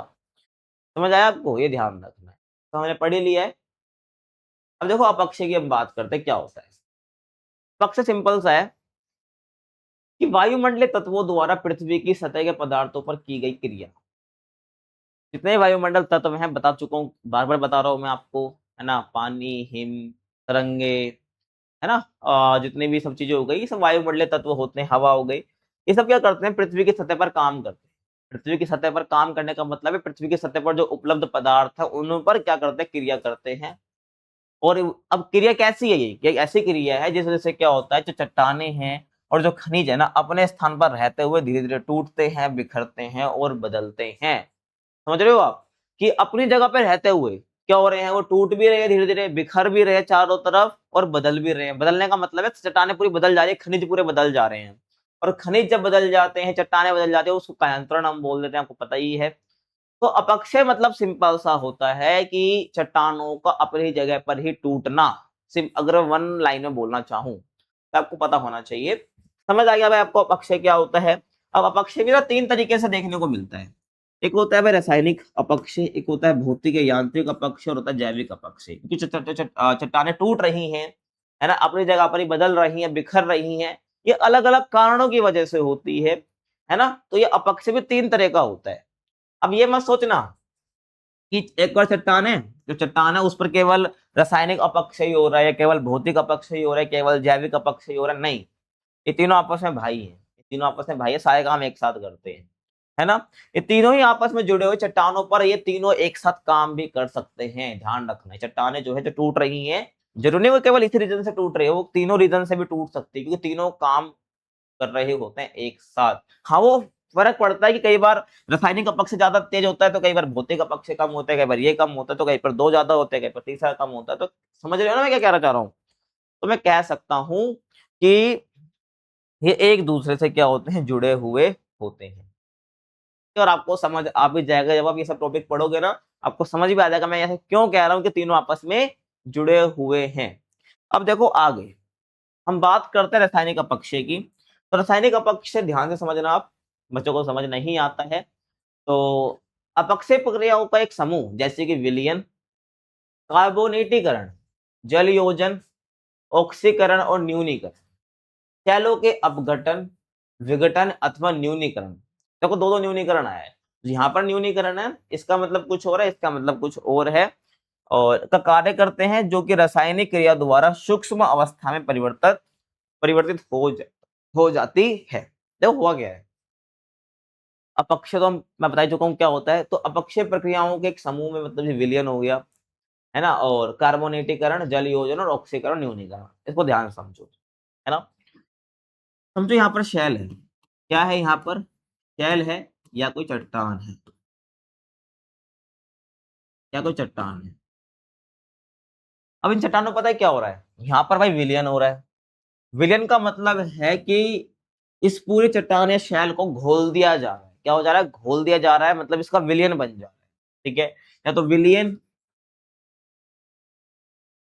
विलयन समझ आया आपको। उसके बाद दूसरा क्या है, दूसरा बोला है भाई कार्बोनेटीकरण, यानी चट्टान इन शैलों के अंदर क्या हो जाए, CO2 प्लस पानी काम करने लग जाए। मतलब जब चट्टान जो है कार्बन डाइऑक्साइड और पानी की वजह से टूट रही है ना, उसको बोला जाता है कार्बोनेटीकरण, क्योंकि CO2 और पानी की वजह से चट्टान में परिवर्तन आएगा, चट्टाने कमजोर होएगी, ये ध्यान आपको रखना है। तो कार्बोनेटीकरण। और दूसरा है भाई जल योजन, यानी चट्टानों के अंदर क्या भर गया, पानी भर गया, चट्टानों के अंदर क्या भर गया, पानी भर गया, वो जल योजित हो गया है। ठीक है, पानी भर गया चट्टानों के अंदर, वो बहुत सारी रीजन हो सकता है। अगर नदी जा रही है उस जगह से तो नदी क्या करेगी, सारा पानी चट्टानों के अंदर भर देगी, मतलब बारिश हो रही है तो चट्टानों के अंदर जो पानी जाता ही जाता है, ध्यान आपको रखना है।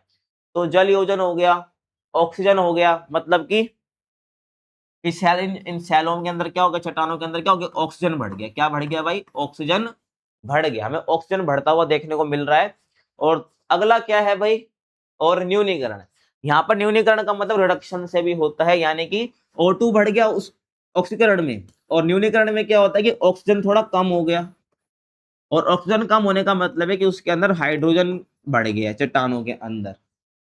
तो जब ये परिवर्तन हमें चट्टानों में होते हुए देखने को मिलते हैं, इसी को क्या बोला जाता है, रासायनिक अपक्षय बोला जाता है। और रासायनिक अपक्षय के अंदर ऑक्सीजन, कार्बन डाइऑक्साइड और जल, ये रासायनिक अपक्षय में ये प्रमुख तत्व होते हैं। इनके बिना जो है रासायनिक अपक्षय नहीं हो सकता है, ध्यान रखना है आपको। तो ऑक्सीजन, कार्बन डाइऑक्साइड और जल काम करता है ना चट्टानों के ऊपर। जब ये सारे एक तरह से काम कर रहे होते हैं, सब चीज, है ना, तो क्या हो रहा होता है फिर, चट्टाने बिखर रही होती है, चट्टानों का न्यूनीकरण हो रहा होता है, चट्टाने छोटे छोटे टुकड़ों में टूट जा रही होती है। चाहे न्यूनीकरण कह लो, आप विघटन कह लो या अपघटन कह लो, ये सब का मतलब बिखरना, टूटना ही होता है। ठीक है, तो ये कौन कर रही है भाई, ये सब आपस में मिलकर कर रही है सब। इससे क्या हो रहा है, रासायनिक परिवर्तन हमें चट्टानों के अंदर देखने को मिल रहा है।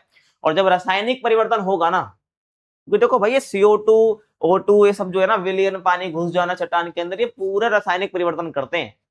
चट्टान के अंदर जो खनिज है ना, जो तत्व हैं, उनके साथ क्या होता है, रासायनिक क्रिया होगी इन सब की।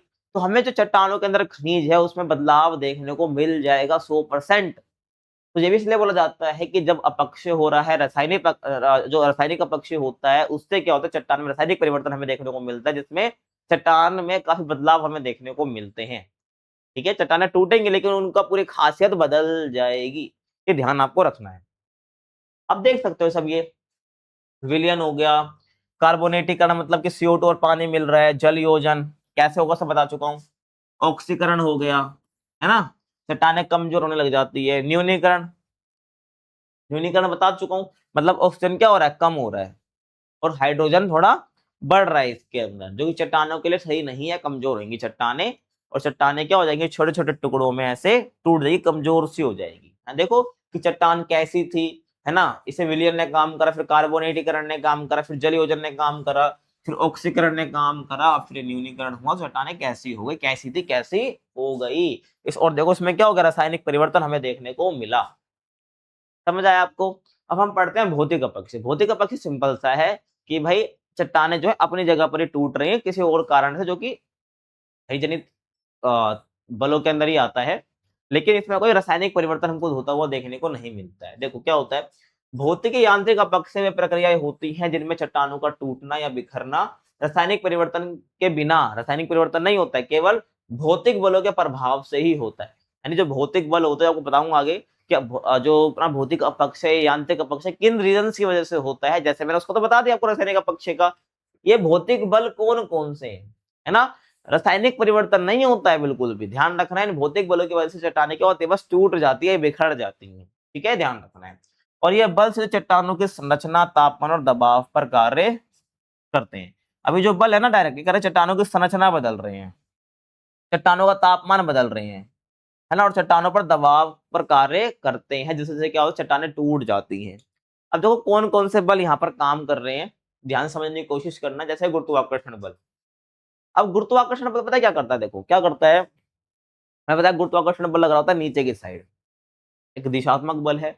तो चट्टानों के ऊपर जो है ये बल लग रहा होता है ऊपरी साइड पर। जब ऊपर की साइड बल लग रहा होता है ना, तो केवल चट्टानें कमजोर होने लग जाती हैं ऊपर ऊपर से। और जब ऊपर से चट्टानें कमजोर होएंगी तो क्या होगा भाई, नीचे की चट्टानों पे लोड थोड़ा कम पड़ेगा, है ना। और जब ऊपर से मैं बल लगा रहा हूं, तो ऊपर से तो चट्टानें टूटेंगी टूटेंगे, लेकिन नीचे भी दबाव पड़ेगा नहीं पड़ेगा भाई, बिल्कुल पड़ेगा। तो चट्टानों में परिवर्तन हमें देखने को मिलेगा, चट्टानें टूट सकती हैं।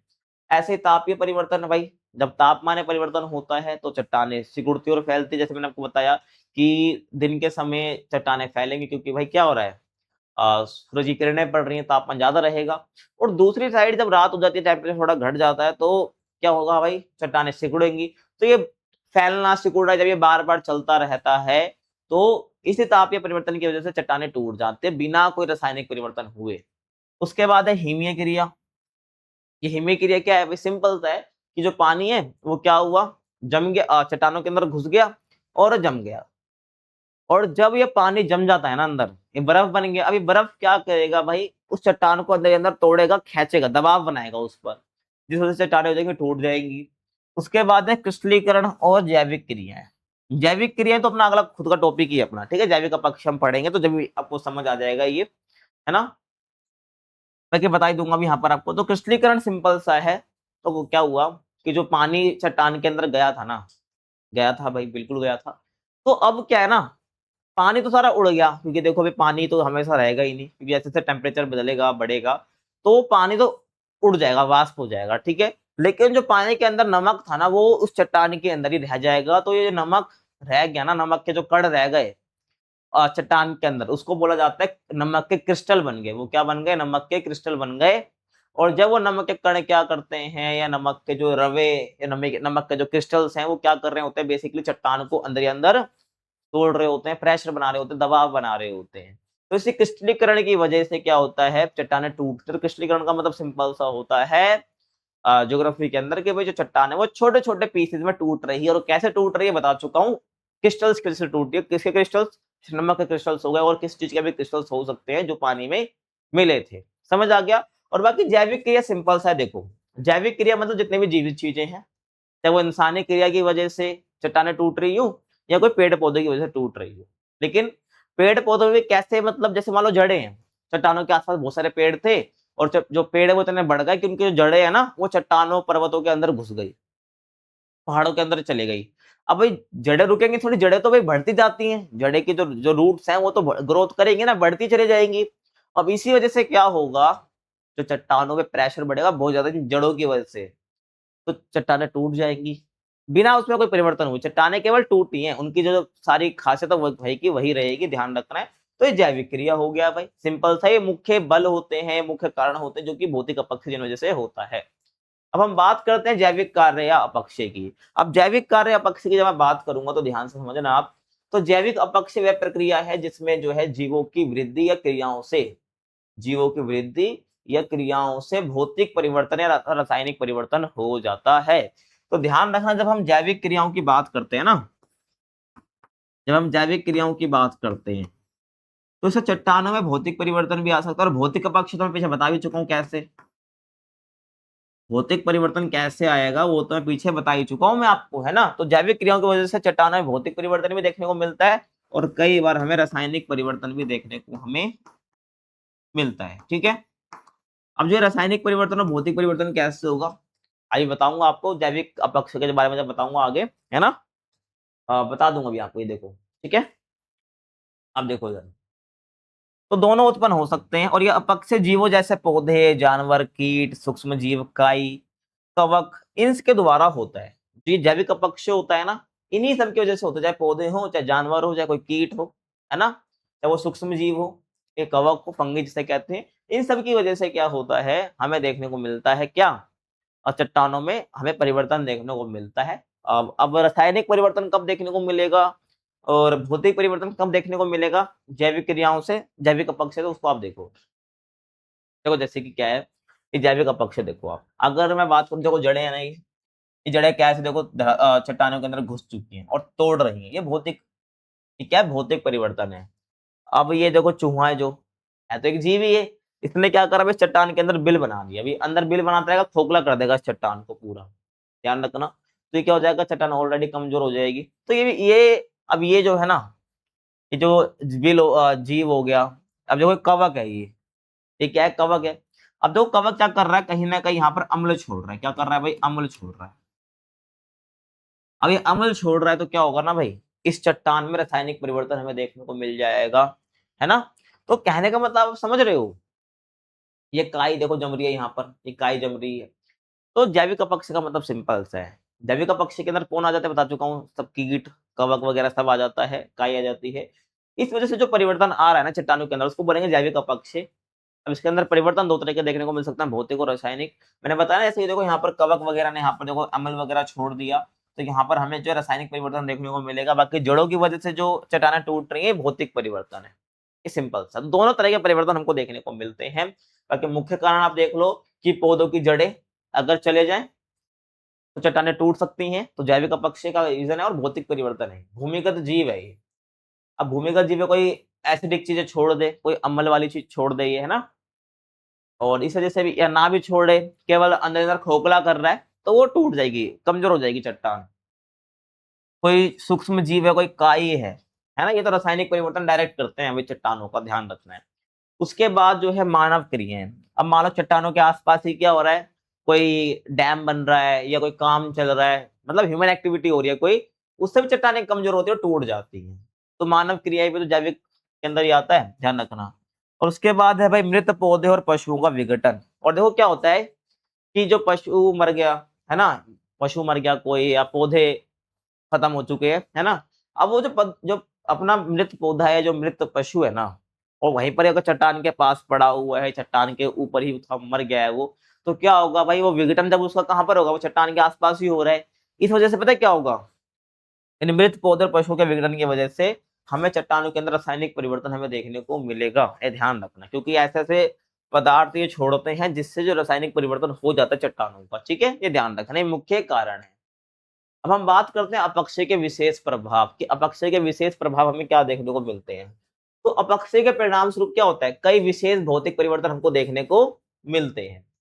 अपक्षय की वजह से कई भौतिक परिवर्तन हमें देखने को मिलते हैं, है ना, जिसमें सबसे प्रमुख क्या है, अपशल्कन। जिसमें सबसे प्रमुख क्या है, मेन क्या है, अपशल्कन है। और ध्यान रखना कि जो अपशल्कन है ना, एक स्वयं में कोई प्रोसेस नहीं है ये, बल्कि ये अपक्षय का परिणाम है, इफेक्ट है। अपक्षय होता है ना, उसी का परिणाम है ये अपशल्कन। ये कोई आप अपने आप में कोई प्रोसेस या कोई कंसेप्ट तो है ही खैर, लेकिन ये अपक्षय का इफेक्ट है। अब ये अपशल्कन होता क्या है, बहुत आसान है, आपको समझ आ जाएगा, ध्यान से समझना। आप देखो, जब किसी सेल या आधार सेल के ऊपर से मोटे मोटे टुकड़े या परत जो है गोलाकार या गुम्बद नुमा रूप में उतरने या छिलने लगती है, उसको क्या बोला जाता है, अपशल्कन बोला जाता है। सिंपल सा, देखो कोई चट्टान है ना, जो कोई चट्टान बोल लो, शैल बोलो, इससे मैटर नहीं करता, कोई शैल है या उसका कोई आधार शैल है, तो आधार शैल का मतलब सिंपल सा होता है ना, कोई चट्टान है, ये उसका आधार शैल है, ये उसका आधार शैल है, ऊपर की परतें हटेंगी या नीचे की परतें हटेंगी, ये हटेगा तो ये भी आपस में पूरा नीचे ढह जाएगा। अगर नीचे की आधार शैल हट गई तो ऊपर की शैल भी पूरी ढह जाएगी, सिंपल सा मतलब है ये। तो शैल हो गई या आधार शैल के ऊपर से अगर मोटे टुकड़े हटने लग जाए, है ना, या परत के रूप में हटने लग जाए, और गोलाकार या गुंबद नुमा रूप से उतरेंगे, मतलब आकृति बन जाएंगे गोलाकार या गुंबद रूप से हटने लग जाए, और हमें कुछ इस प्रकार की आकृति देखने को मिले, है ना, ऊपर से मोटे टुकड़े या परतें जो है गोलाकार या गुंबद रूप से उतरने लगे, छिलने लग जाए, उसी को अपशल्कन बोला जाता है। आपको समझ आया होगा, देखो इमेज देख के आप बिल्कुल समझ जाओगे। ये देखो, ये क्या है, अपशल्कन है। अब देखो जो चट्टाने हैं, ये जो शैल है, किस प्रकार से यहाँ पर उतरी है। एक देखो यहाँ पर कुछ हिस्सा उतर रहा है, देखो यहाँ पर है, यहाँ का वो है क्या कुछ, इसका ऊपर की परत, लेकिन और यहाँ की पूरी उतर चुकी है, ऐसा लग नहीं रहा कोई छिलका उतार रहा है इस परत का। तो वही चीज अपशल्कन है। तो गोलाकार रूप में क्या हुई है, ये उतर रही है, परत के रूप में उतर रही है ये, तो ये क्या अपशल्कन है। आप और देखिए, अपक्षय है ये। इधर आप देखो कैसे कैसे परत के रूप में हटा, देखो यहाँ के तो सब हट गए है परत, और यहाँ की परत अभी रह रही है, तो थोड़ी थोड़ी परत हट जा रही है, तो एक तरह से छिलके के रूप में उतर रही है, परतों के रूप में हट रही है। तो ये भी क्या अपशल्कन है। और आप देखो, ये देखो, ये क्या अपशल्कन है, ये है ना, ये क्या है, अपशल्कन है कि भाई गोलाकार रूप में, है ना, परतों के रूप में हट जाए, छिलने लग जाए, इसको अपशल्कन बोला जाता है। और आप देखना चाह रहे हो, अगर कुछ इस प्रकार की आकृतियां बन रही है चट्टानों के अंदर, कुछ इस प्रकार की चट्टानें बन रही हैं, आकृतियां बन रही है, इस प्रकार की आकृतियां बन रही है, इसी को बोला जाता है क्या, अपशल्कन। ठीक है, ये क्या है, विशेष प्रभाव है अपक्षय के।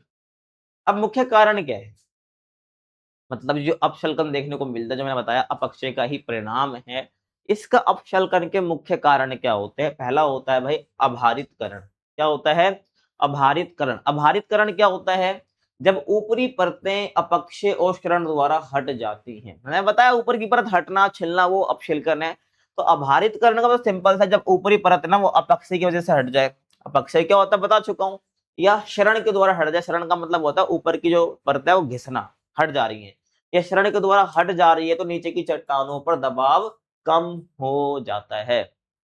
आप ये समझो कि ये बहुत सारी परत है, ऊपर की परत हटाऊंगा, पहले इसका वजन अपने आप में बहुत ज्यादा होगा, है ना, मैं ऊपर की परत में हटाऊंगा, थोड़ा और नीचे की, जो नीचे पे जो सबसे नीचे जो होगा ना, उस पर दबाव थोड़ा कम होगा। मैं एक परत और हटा के साइड रख दूंगा, इस पे दबाव और कम होगा। मैं इस पे और इसको हटा दूंगा ऊपर वाली, और इसमें दबाव और कम होगा, तो ऐसे दबाव कम होता चला जाएगा। आप यूं समझो कि मैं आपको आपके हाथों में 10 बुक रख दूं, आपके हाथों में 10 बुक रख दी मैंने, अब मैंने ऊपर से एक बुक हटा दी, आपके हाथ में थोड़ा प्रेशर कम पड़ेगा।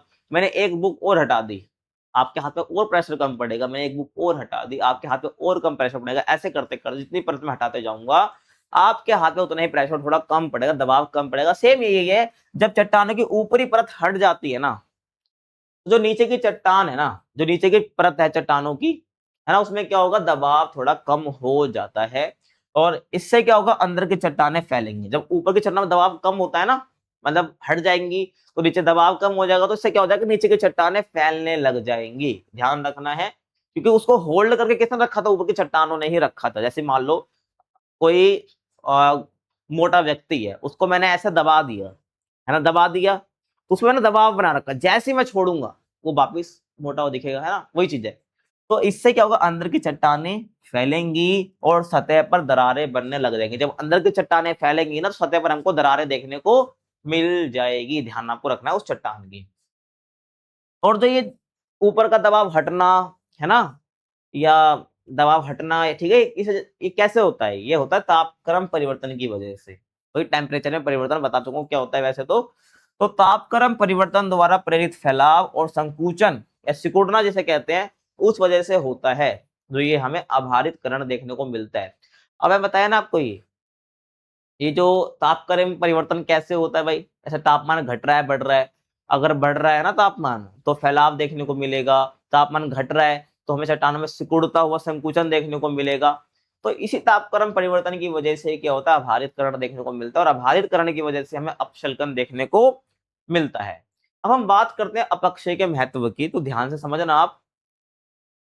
तो जो अपक्षय जो वेदरिंग है, ये केवल चट्टानों को तोड़ने की प्रक्रिया ही नहीं है, बल्कि ये केवल तोड़ता ही नहीं है भाई, चट्टानों को तोड़ता तो है ही, लेकिन केवल भाई चट्टानों को तोड़ दे काम खत्म, ऐसी बात नहीं है। बल्कि ये पृथ्वी की सतह पर जीवन, मिट्टी, खनिज और स्थलाकृतियों के निर्माण और संरक्षण में महत्वपूर्ण भूमिका निभाता है। और अपक्षय का महत्व क्या, ये क्वेश्चन आता ही आता है। अपक्षय क्या, चट्टानें टूट रही है, सिंपल सा बात है, छोटे छोटे हिस्सों में टूट जा रही है।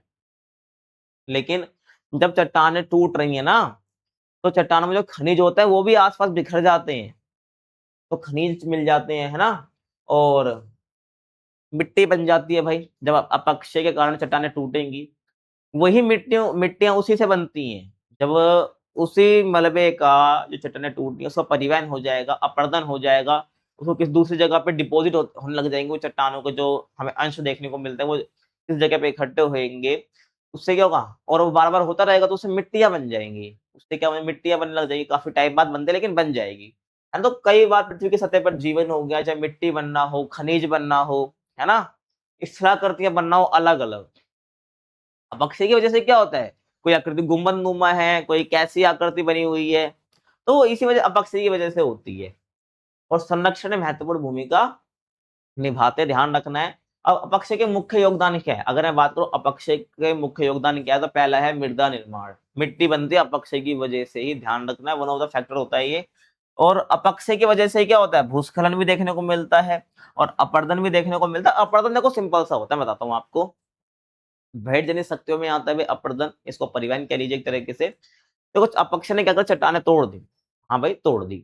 अब अपरदन का मतलब क्या होता है, कि जो चट्टाने टूटी है ना, उसको एक जगह से दूसरी जगह पे ले जाना। जो ये परिवहन करा रहा है, कौन करा रहा है, अपरदन करा रहा है। और जब बोल रहा हूँ चट्टाने घिस रही हैं, चट्टाने टूटने के बाद चट्टाने घिस रही है, और जिस जगह से नदी जा रही है ना, उसकी ऊपरी परत हटाते हुए जा रही है। मान लो यहाँ ये पूरी सरफेस था, यहाँ से नदी जा रही है, यहाँ से नदी जा रही है, तो इस ऊपर के आवरण को हटाती हुई जाएगी, जिसको डेन्यूडेशन बोला जाता है। ऊपर की परत हटाते चले जाएगी, जब ऊपर की परत हटाएगी ना, है, तो उसके साथ जो भी होगा उसको तो अपने साथ लेकर जाएगी ही जाएगी, और यहाँ पर इसको घिसते हुए भी जाएगी, और कहीं पर ये डिपॉजिट भी कर देगी ना। तो ये ऊपर की परत जो हटी ना इस नदी की वजह से, और इसको क्या बोलते हैं, अपरदन हम बोलते हैं। ये ध्यान रखना, जो कि एक सामान को दूसरी जगह पे लेके जा रही है, अपरदन ही है, और साथ में जो घिस रही है उस जगह को जहां से गुजर रही है, ये सब अपरदन के अंदर आता है, ये ध्यान रखना, ठीक है।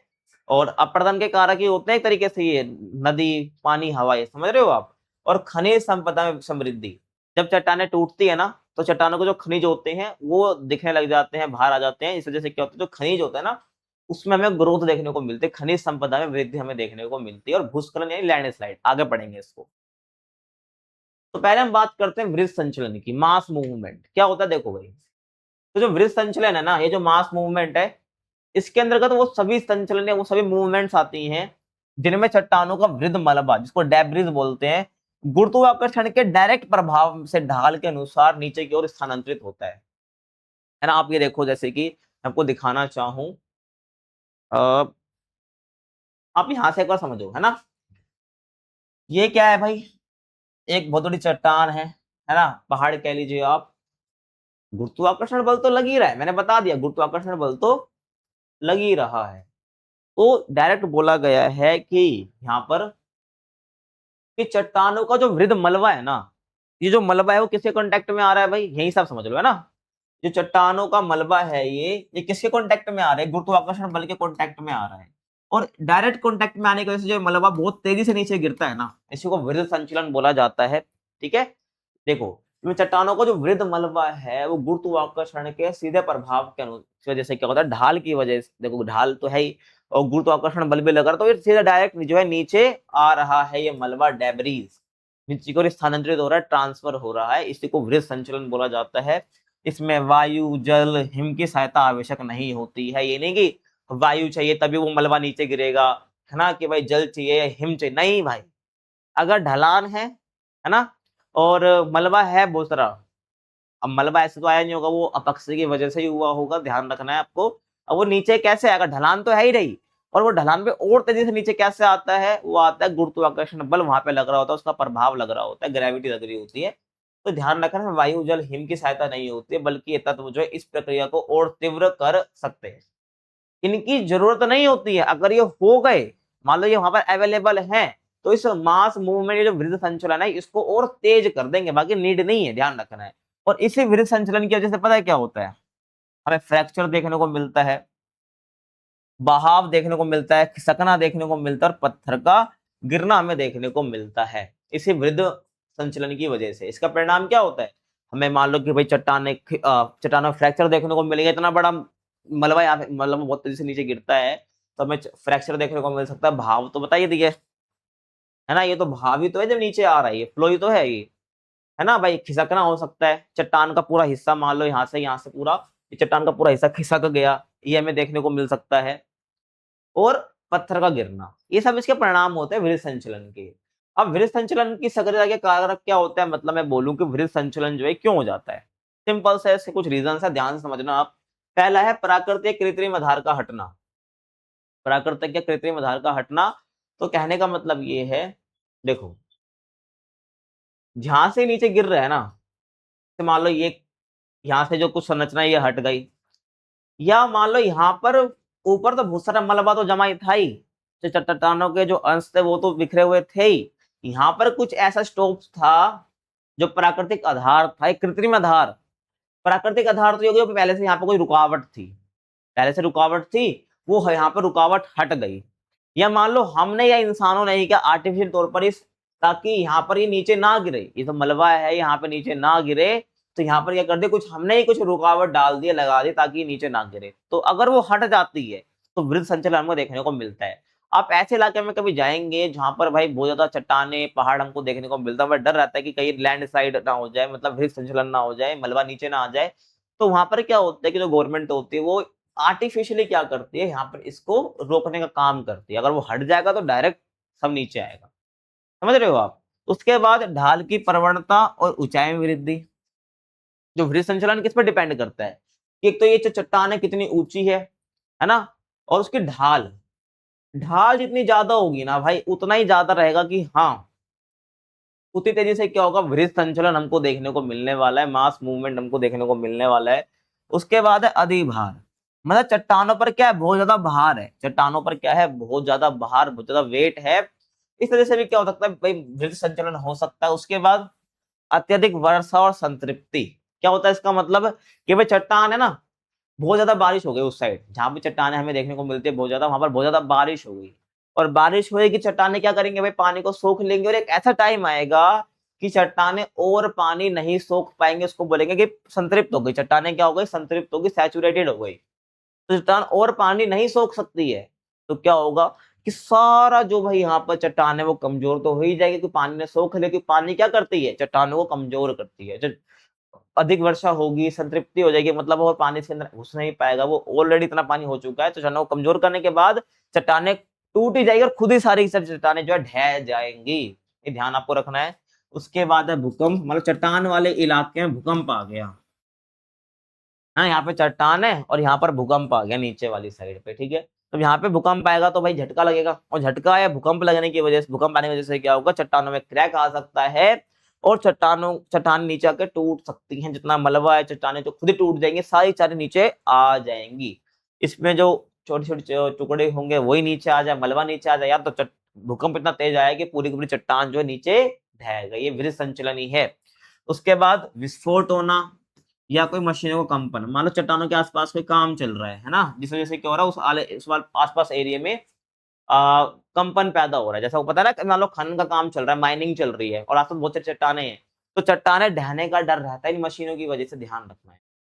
तो ऐसी जगह पे जब माइनिंग कर जाती है, खनन करा जाता है, तो बड़ा ध्यान रख के करा जाता है, ठीक है, ध्यान रखना है। अब हम बात करते हैं भूस्खलन।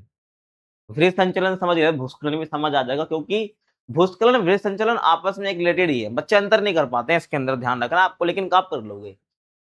तो भूस्खलन बेसिकली क्या है ना, वृत्त संचलन का एक तीव्र और अचानक रूप है। भूस्खलन वृत्त संचलन सेम है, बट मलबा जो गिर रहा है ना, बहुत अचानक गिर रहा है। वो अचानक गिरने का मतलब है बहुत जल्दी, और अचानक गिर रहा तो उसको बोलते हैं भूस्खलन हो गया। क्या हो गया भाई, भूस्खलन हो गया, ध्यान रखना है आपको भाई। इसमें क्या होता है, चट्टाने, मिट्टी, मलबे या ढीले पदार्थों का गुरुत्वाकर्षण के प्रभाव से नीचे की ओर खिसकना शामिल होता है, जैसे वृत्त संचलन में होता है। चट्टाने हैं, चाहे वो मिट्टी है, मलबा है, कोई ढीला पदार्थ चट्टानों का है, वो गुरुत्वाकर्षण के संपर्क में आया और डायरेक्ट नीचे गिर गया, है ना, बहुत अचानक से तेजी से गिरा, उसको भूस्खलन बोल देते हैं। और ये घटना जो है तीव्र ढालों पर अधिक देखने को मिलती है। और भूस्खलन जो होता है ना, बेसिकली वो हमें कहाँ देखने को मिलता है, जिसकी ढाल बहुत तीव्र होती है, मतलब जिसकी खड़ी ढाल होती है कुछ इस प्रकार की। मान लो चट्टान है ना, ये खड़ी ढाल है ना, ये खड़ी ढाल है, तो यहाँ पर हमें भूस्खलन ही देखने को मिलने वाला है, ठीक है। तो तीव्र ढालों पर हमें अधिक देखने को मिलता है, और अक्सर भूकंप, वर्षा, ढाल की अस्थिरता, ये मानव क्रियाओं के कारण हमें देखने को भी मिलता है भूस्खलन, ठीक है। चाहे वो भूकंप आ जाए, वर्षा आ जाए, है ना, ढाल में अस्थिरता आ जाए, मतलब ढाल डगमगा जाए, या कोई ह्यूमन एक्टिविटी हो गई आसपास, जैसे दिखाया था ना, मशीन चला दी थी किसी ने, चला दी मशीन से कुछ काम हो रहा है वहां पर, तो ये सब हमें देखने को मिल सकता है। अब भूस्खलन के ना प्रकार होते हैं कुछ, भूस्खलन के मुख्य प्रकार होते हैं, जैसे कि पहला क्या है, अवसर्पण। क्या है, अवसर्पण। तो इसमें क्या होता है, ढलान के साथ चट्टान और मलबे के कई परत घूर्णन के साथ नीचे फिसलती हैं, और ये फिसलना एक अवसर्पण कहलाता है। तो वो अवसर्पण का मतलब क्या, स्लंपिंग होता है। क्या होता है भाई, स्लंपिंग बोलते हैं इसको हम इंग्लिश में। देखो चट्टान है, ये चट्टान की पहली परत है, चट्टान की दूसरी परत, चट्टान की तीसरी परत, आया ना, समझ आया ना आपको। वापिस चलो पीछे। इसमें क्या होता है, ढलान के साथ चट्टान जो है और मलबे की एक या कई परत घूर्णन के साथ नीचे फिसलती हैं, घूर्णन के साथ नीचे फिसल रही है, मतलब कि ये ऐसे नहीं आ रही है, खिसक रही है, यहाँ पर घूर्णन हो रहा है। क्या हो रहा है, घूर्णन हो रहा है।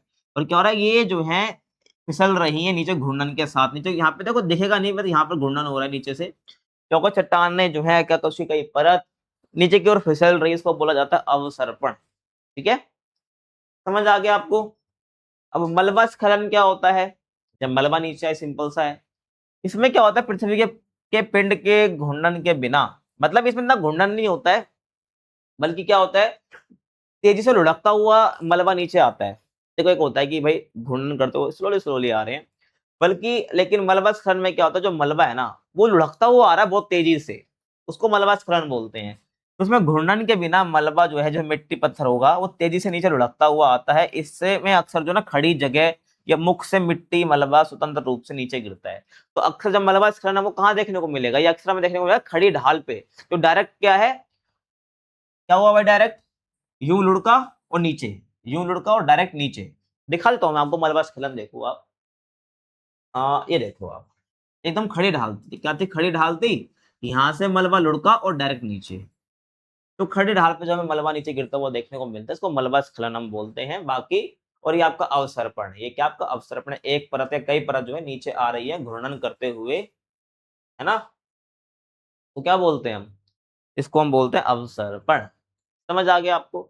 अब आगे देखो भाई, तैलस्खलन। ये तब होता है जब संस्तर जोड़ या भ्रंश के नीचे से बड़ी चट्टाने जो खंड है, चट्टानी खंड है, वो फिसल जाते हैं। ये तेज ढाल पर बहुत अधिक और विनाशकारी होता है, और ये तब होता है जब चट्टानों में टूटन, यानी जैसे कि तेज झुकाव वाला संस्तर है। संस्तर मतलब जुड़ाव जहां पर है, तो चट्टानों में टूटन जैसे कि तेज झुकाव वाले संस्तर तल होती है, चट्टानों में टूटन होती है जिसके सारे चट्टानें एक समतल रास्ते पर फिसल जाती है। कहने का मतलब सिंपल सा है कि आप देखोगे, मान लो कोई चट्टान है, मान लो यहाँ पर देखो ये चट्टान थी, मान लो यहाँ पर समझा देता हूँ आपको, मान लो यहाँ पर क्रैक है, यहाँ पर क्या है, क्रैक है, संस्तर जोड़ है, यहाँ पर कुछ क्रैक वगैरह में देखने को मिल रहा है यहाँ पर। तो क्या होगा ना, इस संस्तर जोड़ में अगर कुछ दिक्कत आ गई तो ये पूरा का पूरा नीचे वाला हिस्सा ढह जाएगा, नीचे वाला पूरा हिस्सा जो है ढह जाएगा, ढह जाएगा ना। इस वजह से क्या होता है, हमें जो है ये हमें भूस्खलन देखने को मिलता है, यहाँ पर यही बता रखा है, ठीक है। और ये खड़ी ढालों पर बहुत ज्यादा देखने को मिलता है हमें। संस्तर जोड़ या भ्रंश के नीचे से बड़े चट्टानी खंड फिसल जाते हैं, है ना। यहाँ पर भ्रंश है तो नीचे से ही सारा क्या हो गया, खिसक गए। और ये खड़ी ढालों पर बहुत विनाशकारी होता है, क्योंकि नीचे का हिस्सा जब हट जाएगा फिर ऊपर का हिस्सा भी नीचे आएगा, ये ध्यान आपको रखना है ना। फिर चट्टानों के सारे समतल रास्ते पर ये गिर जाता है। उसके बाद है शैल पतन, जिसको बोलते हैं रॉक फॉल। क्या है भाई ये, इसमें क्या तीव्र ढाल के सारे, ढाल कैसी है, बहुत तीव्र है, खड़ी ढाल है ना। और तीव्र ढाल के सारे चट्टान के खंड ढाल से दूरी रखते हुए स्वतंत्र रूप से नीचे गिर जाते हैं। ढाल कैसे, एकदम खड़ी है, और जब ये यहाँ से चट्टान गिरेगी ना, चट्टान का जो खंड गिरेगा वो थोड़ी दूरी पर गिरेगा। देखो जैसे कि दिखाऊं मैं आपको, ये देखो, अरे भाई ये देखो, ये क्या है, ये रॉक फॉल है, शैल पत्थर कहते हैं। ये चट्टान एकदम खड़ी ढाल है, ये क्या एकदम खड़ी ढाल है। यहाँ से मलबा जो है ना, मलबा कह रहा हूँ, जो शैल है, जो चट्टान का जो हिस्सा है वो गिर तो रहा है, लेकिन थोड़ी दूरी बना रखी है इससे। ये चट्टान का हिस्सा है, ढलान है, इससे थोड़ी दूरी बना के डायरेक्ट नीचे गिर रहा है। क्या कर रहा है, डायरेक्ट नीचे गिर रहा है, ना ही वो उस चट्टान से टच हो रहा है, उस ढाल से। बस एक बार टच हुआ और डायरेक्ट पूरा नीचे आ गया, है ना, थोड़ी दूरी बना रखी है। ये यहाँ पर बोला है कि तीव्र ढाल के सारे चट्टान के खंड जो है वो ढाल से थोड़ी दूरी रखते हुए स्वतंत्र रूप से फ्रीली नीचे गिरता है, और चट्टानों की भारी सतह के उथले स्तर से होता है। कहां से होता है, कि जो चट्टान का जो भारी हिस्सा है ना, ये देखो, जो चट्टान का जो भारी हिस्सा है, ये प्लेन नहीं है, ये उथला हुआ है। ये क्या है, थोड़ा उथला हुआ है, मतलब थोड़ा उठा हुआ है। इसी वजह से क्या हमें ये रॉक फॉल देखने को मिलता है। मान लो यहाँ से उथला हुआ था, यहाँ से डायरेक्ट यहाँ पे उथले हुए भाग से टच हुआ, बस तो थोड़ी दूरी बना लेगा उथले हुए भाग से। जब ये मलबा टच, ये खंड टच होगा तो दूरी बना लेगा, फिर नीचे डायरेक्ट ऐसे गिर जाएगा। या मान लो कि ये जो उथला हुआ हिस्सा है यही टूट गया, नीचे गिर गया, तो ये ढलान पे थोड़ी दिखेगा, ये दूरी से गिरेगा, थोड़ा सा गैप बना रहेगा। मान लो ढलान है, यहाँ से कुछ गिरा तो यहाँ से डायरेक्ट गिरा, इससे टच नहीं हुआ है, ये यहाँ पर बोला गया है, ठीक है। और ये शैल स्खलन से ना अलग होता है, जो मैं आपको पीछे ये बताया ना, शैल स्खलन थोड़ा सा अलग होता है, क्योंकि शैल स्खलन में पदार्थ काफी गहराई तक फिसलते हैं। क्योंकि शैल स्खलन में क्या होता है भाई, फ्रैक्चर होता है, उससे नीचे गिर रहा होता है तो काफी गहराई तक वो जाता है, लेकिन इसमें कोई गहराई हमें देखने को नहीं मिलती, डायरेक्ट हाइट से जाता है और नीचे डायरेक्ट गिर जाता है, ये बिना ढलान से जुड़े हुए। समझ। अब नेक्स्ट टॉपिक हम बात करते हैं, जो कि अपना है अपर्दन एवं निक्षेपण। अगर आपको अपक्षय समझ आ गया तो आपको अपर्दन निक्षेपण भी जो है अच्छे से समझ आ जाएगा। देखो, जब शैलें या चट्टानें टूटकर मलबे के रूप में अलग होती, चट्टानें टूटेंगे जरूर भाई, अपक्षय तो होता ही है, तो मलबे के रूप में क्या होता है, अलग होने लग जाती है, सही बात है। और और यही जो मलबा है ना, जल, हिम, वायु या लहरों या धाराओं के द्वारा एक स्थान से हटकर दूसरे स्थान पर चला जाता है। इसी प्रक्रिया को हम क्या बोलते हैं, अपर्दन बोलते हैं, जो पीछे बता भी चुका हूं मैं आपको। और अपक्षय जो है अपर्दन में सहायक है पर जरूरी नहीं है, ये ध्यान आपको रखना है कि जो ये अपक्षय है ना, अपर्दन के लिए जरूरी है लेकिन सहायक नहीं है, ध्यान रखना। ये नहीं कि भाई चट्टाने हमें, क्योंकि अपर्दन क्या है बेसिकली, ये जो जल, हिम, वायु है, ये बेसिकली इसी वजह से क्या हो रहा है, कोई चीज जो है, सामग्री जो है वो एक जगह से दूसरी जगह पे जा रही है, अपर्दन है।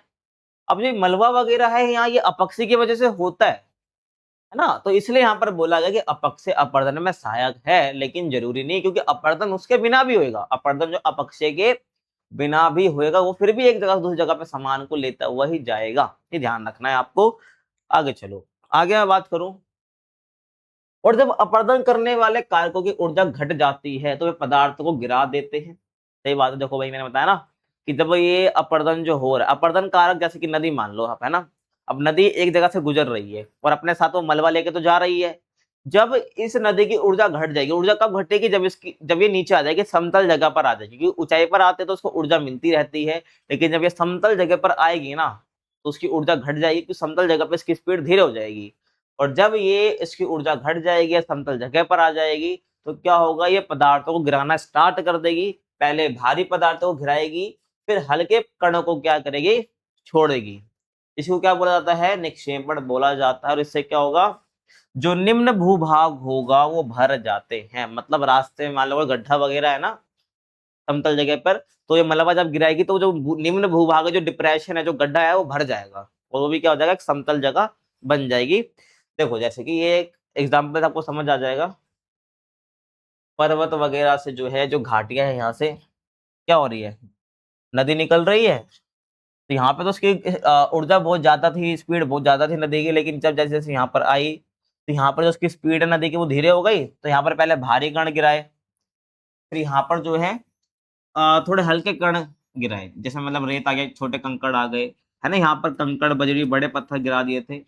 फिर थोड़ा और आगे जाएगी तो यहाँ पर और जो है भाई जितने भी हल्की चीज है वो यहाँ पर गिरा देगी, समझ रहे हो आप।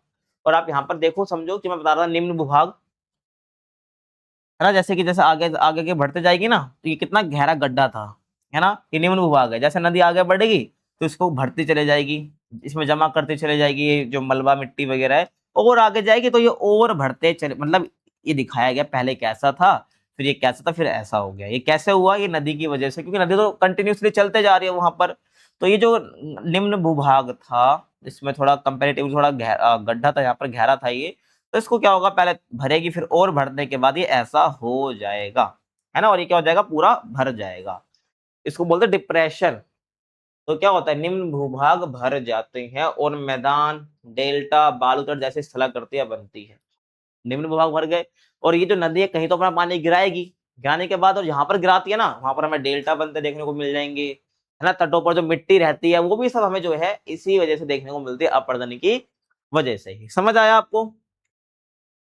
अब अपर्दन को प्रभावित करने वाले कारक कौन कौन से हैं, पहला है जलवायु। पहला क्या है, जलवायु, जिसके अंदर क्या आ जाएगा, तापमान, वर्षा, हवा की दिशा, ये सब जलवायु पर डिपेंड होती है।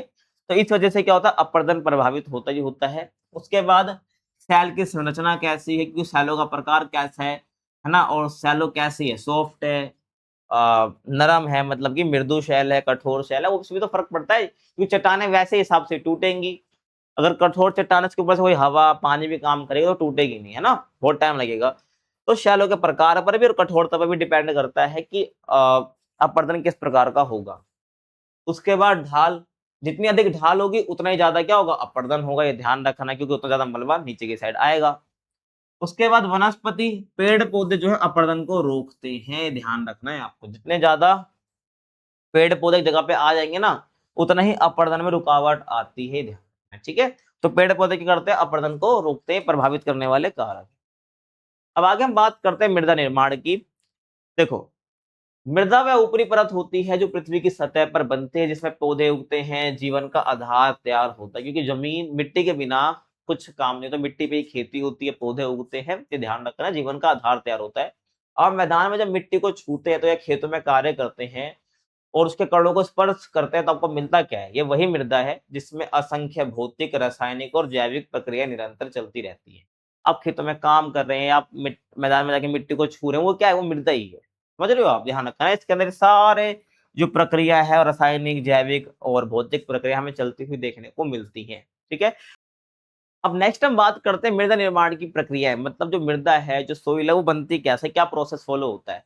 तो देखिए, जब मृदा निर्माण की बात करते हैं तो उसको मृदा जनन बोला जाता है। और मृदा जनन आपके एग्जाम में आता है, 1 मार्क के अंदर पूछा जाता है, तो पता होना आपको चाहिए कि वही प्रक्रिया है सबसे पहले अपक्षय पर निर्भर करती है। मैंने बताया था ना अपक्षय के बारे में कि अपक्षय की वजह से ही मृदा बनती है, क्योंकि पहला स्टेप वही है, क्योंकि अपक्षय की वजह से ही चट्टानें टूटेंगी, अपरदन की वजह से वो मलबा किसी दूसरी जगह पे जाएगा, है ना, फिर धीरे धीरे मिट्टी बनेगी। कॉन्टिन्यूस प्रोसेस होता है ये, लगातार चलने वाला।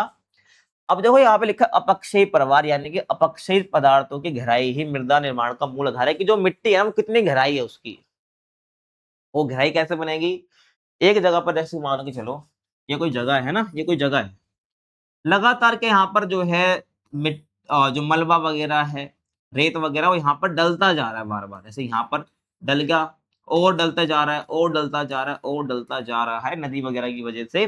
तो क्या होगा भाई, एक लेयर बन जाएगी, बहुत गहराई बन जाएगी, तो मिट्टी इतनी गहराई तक है।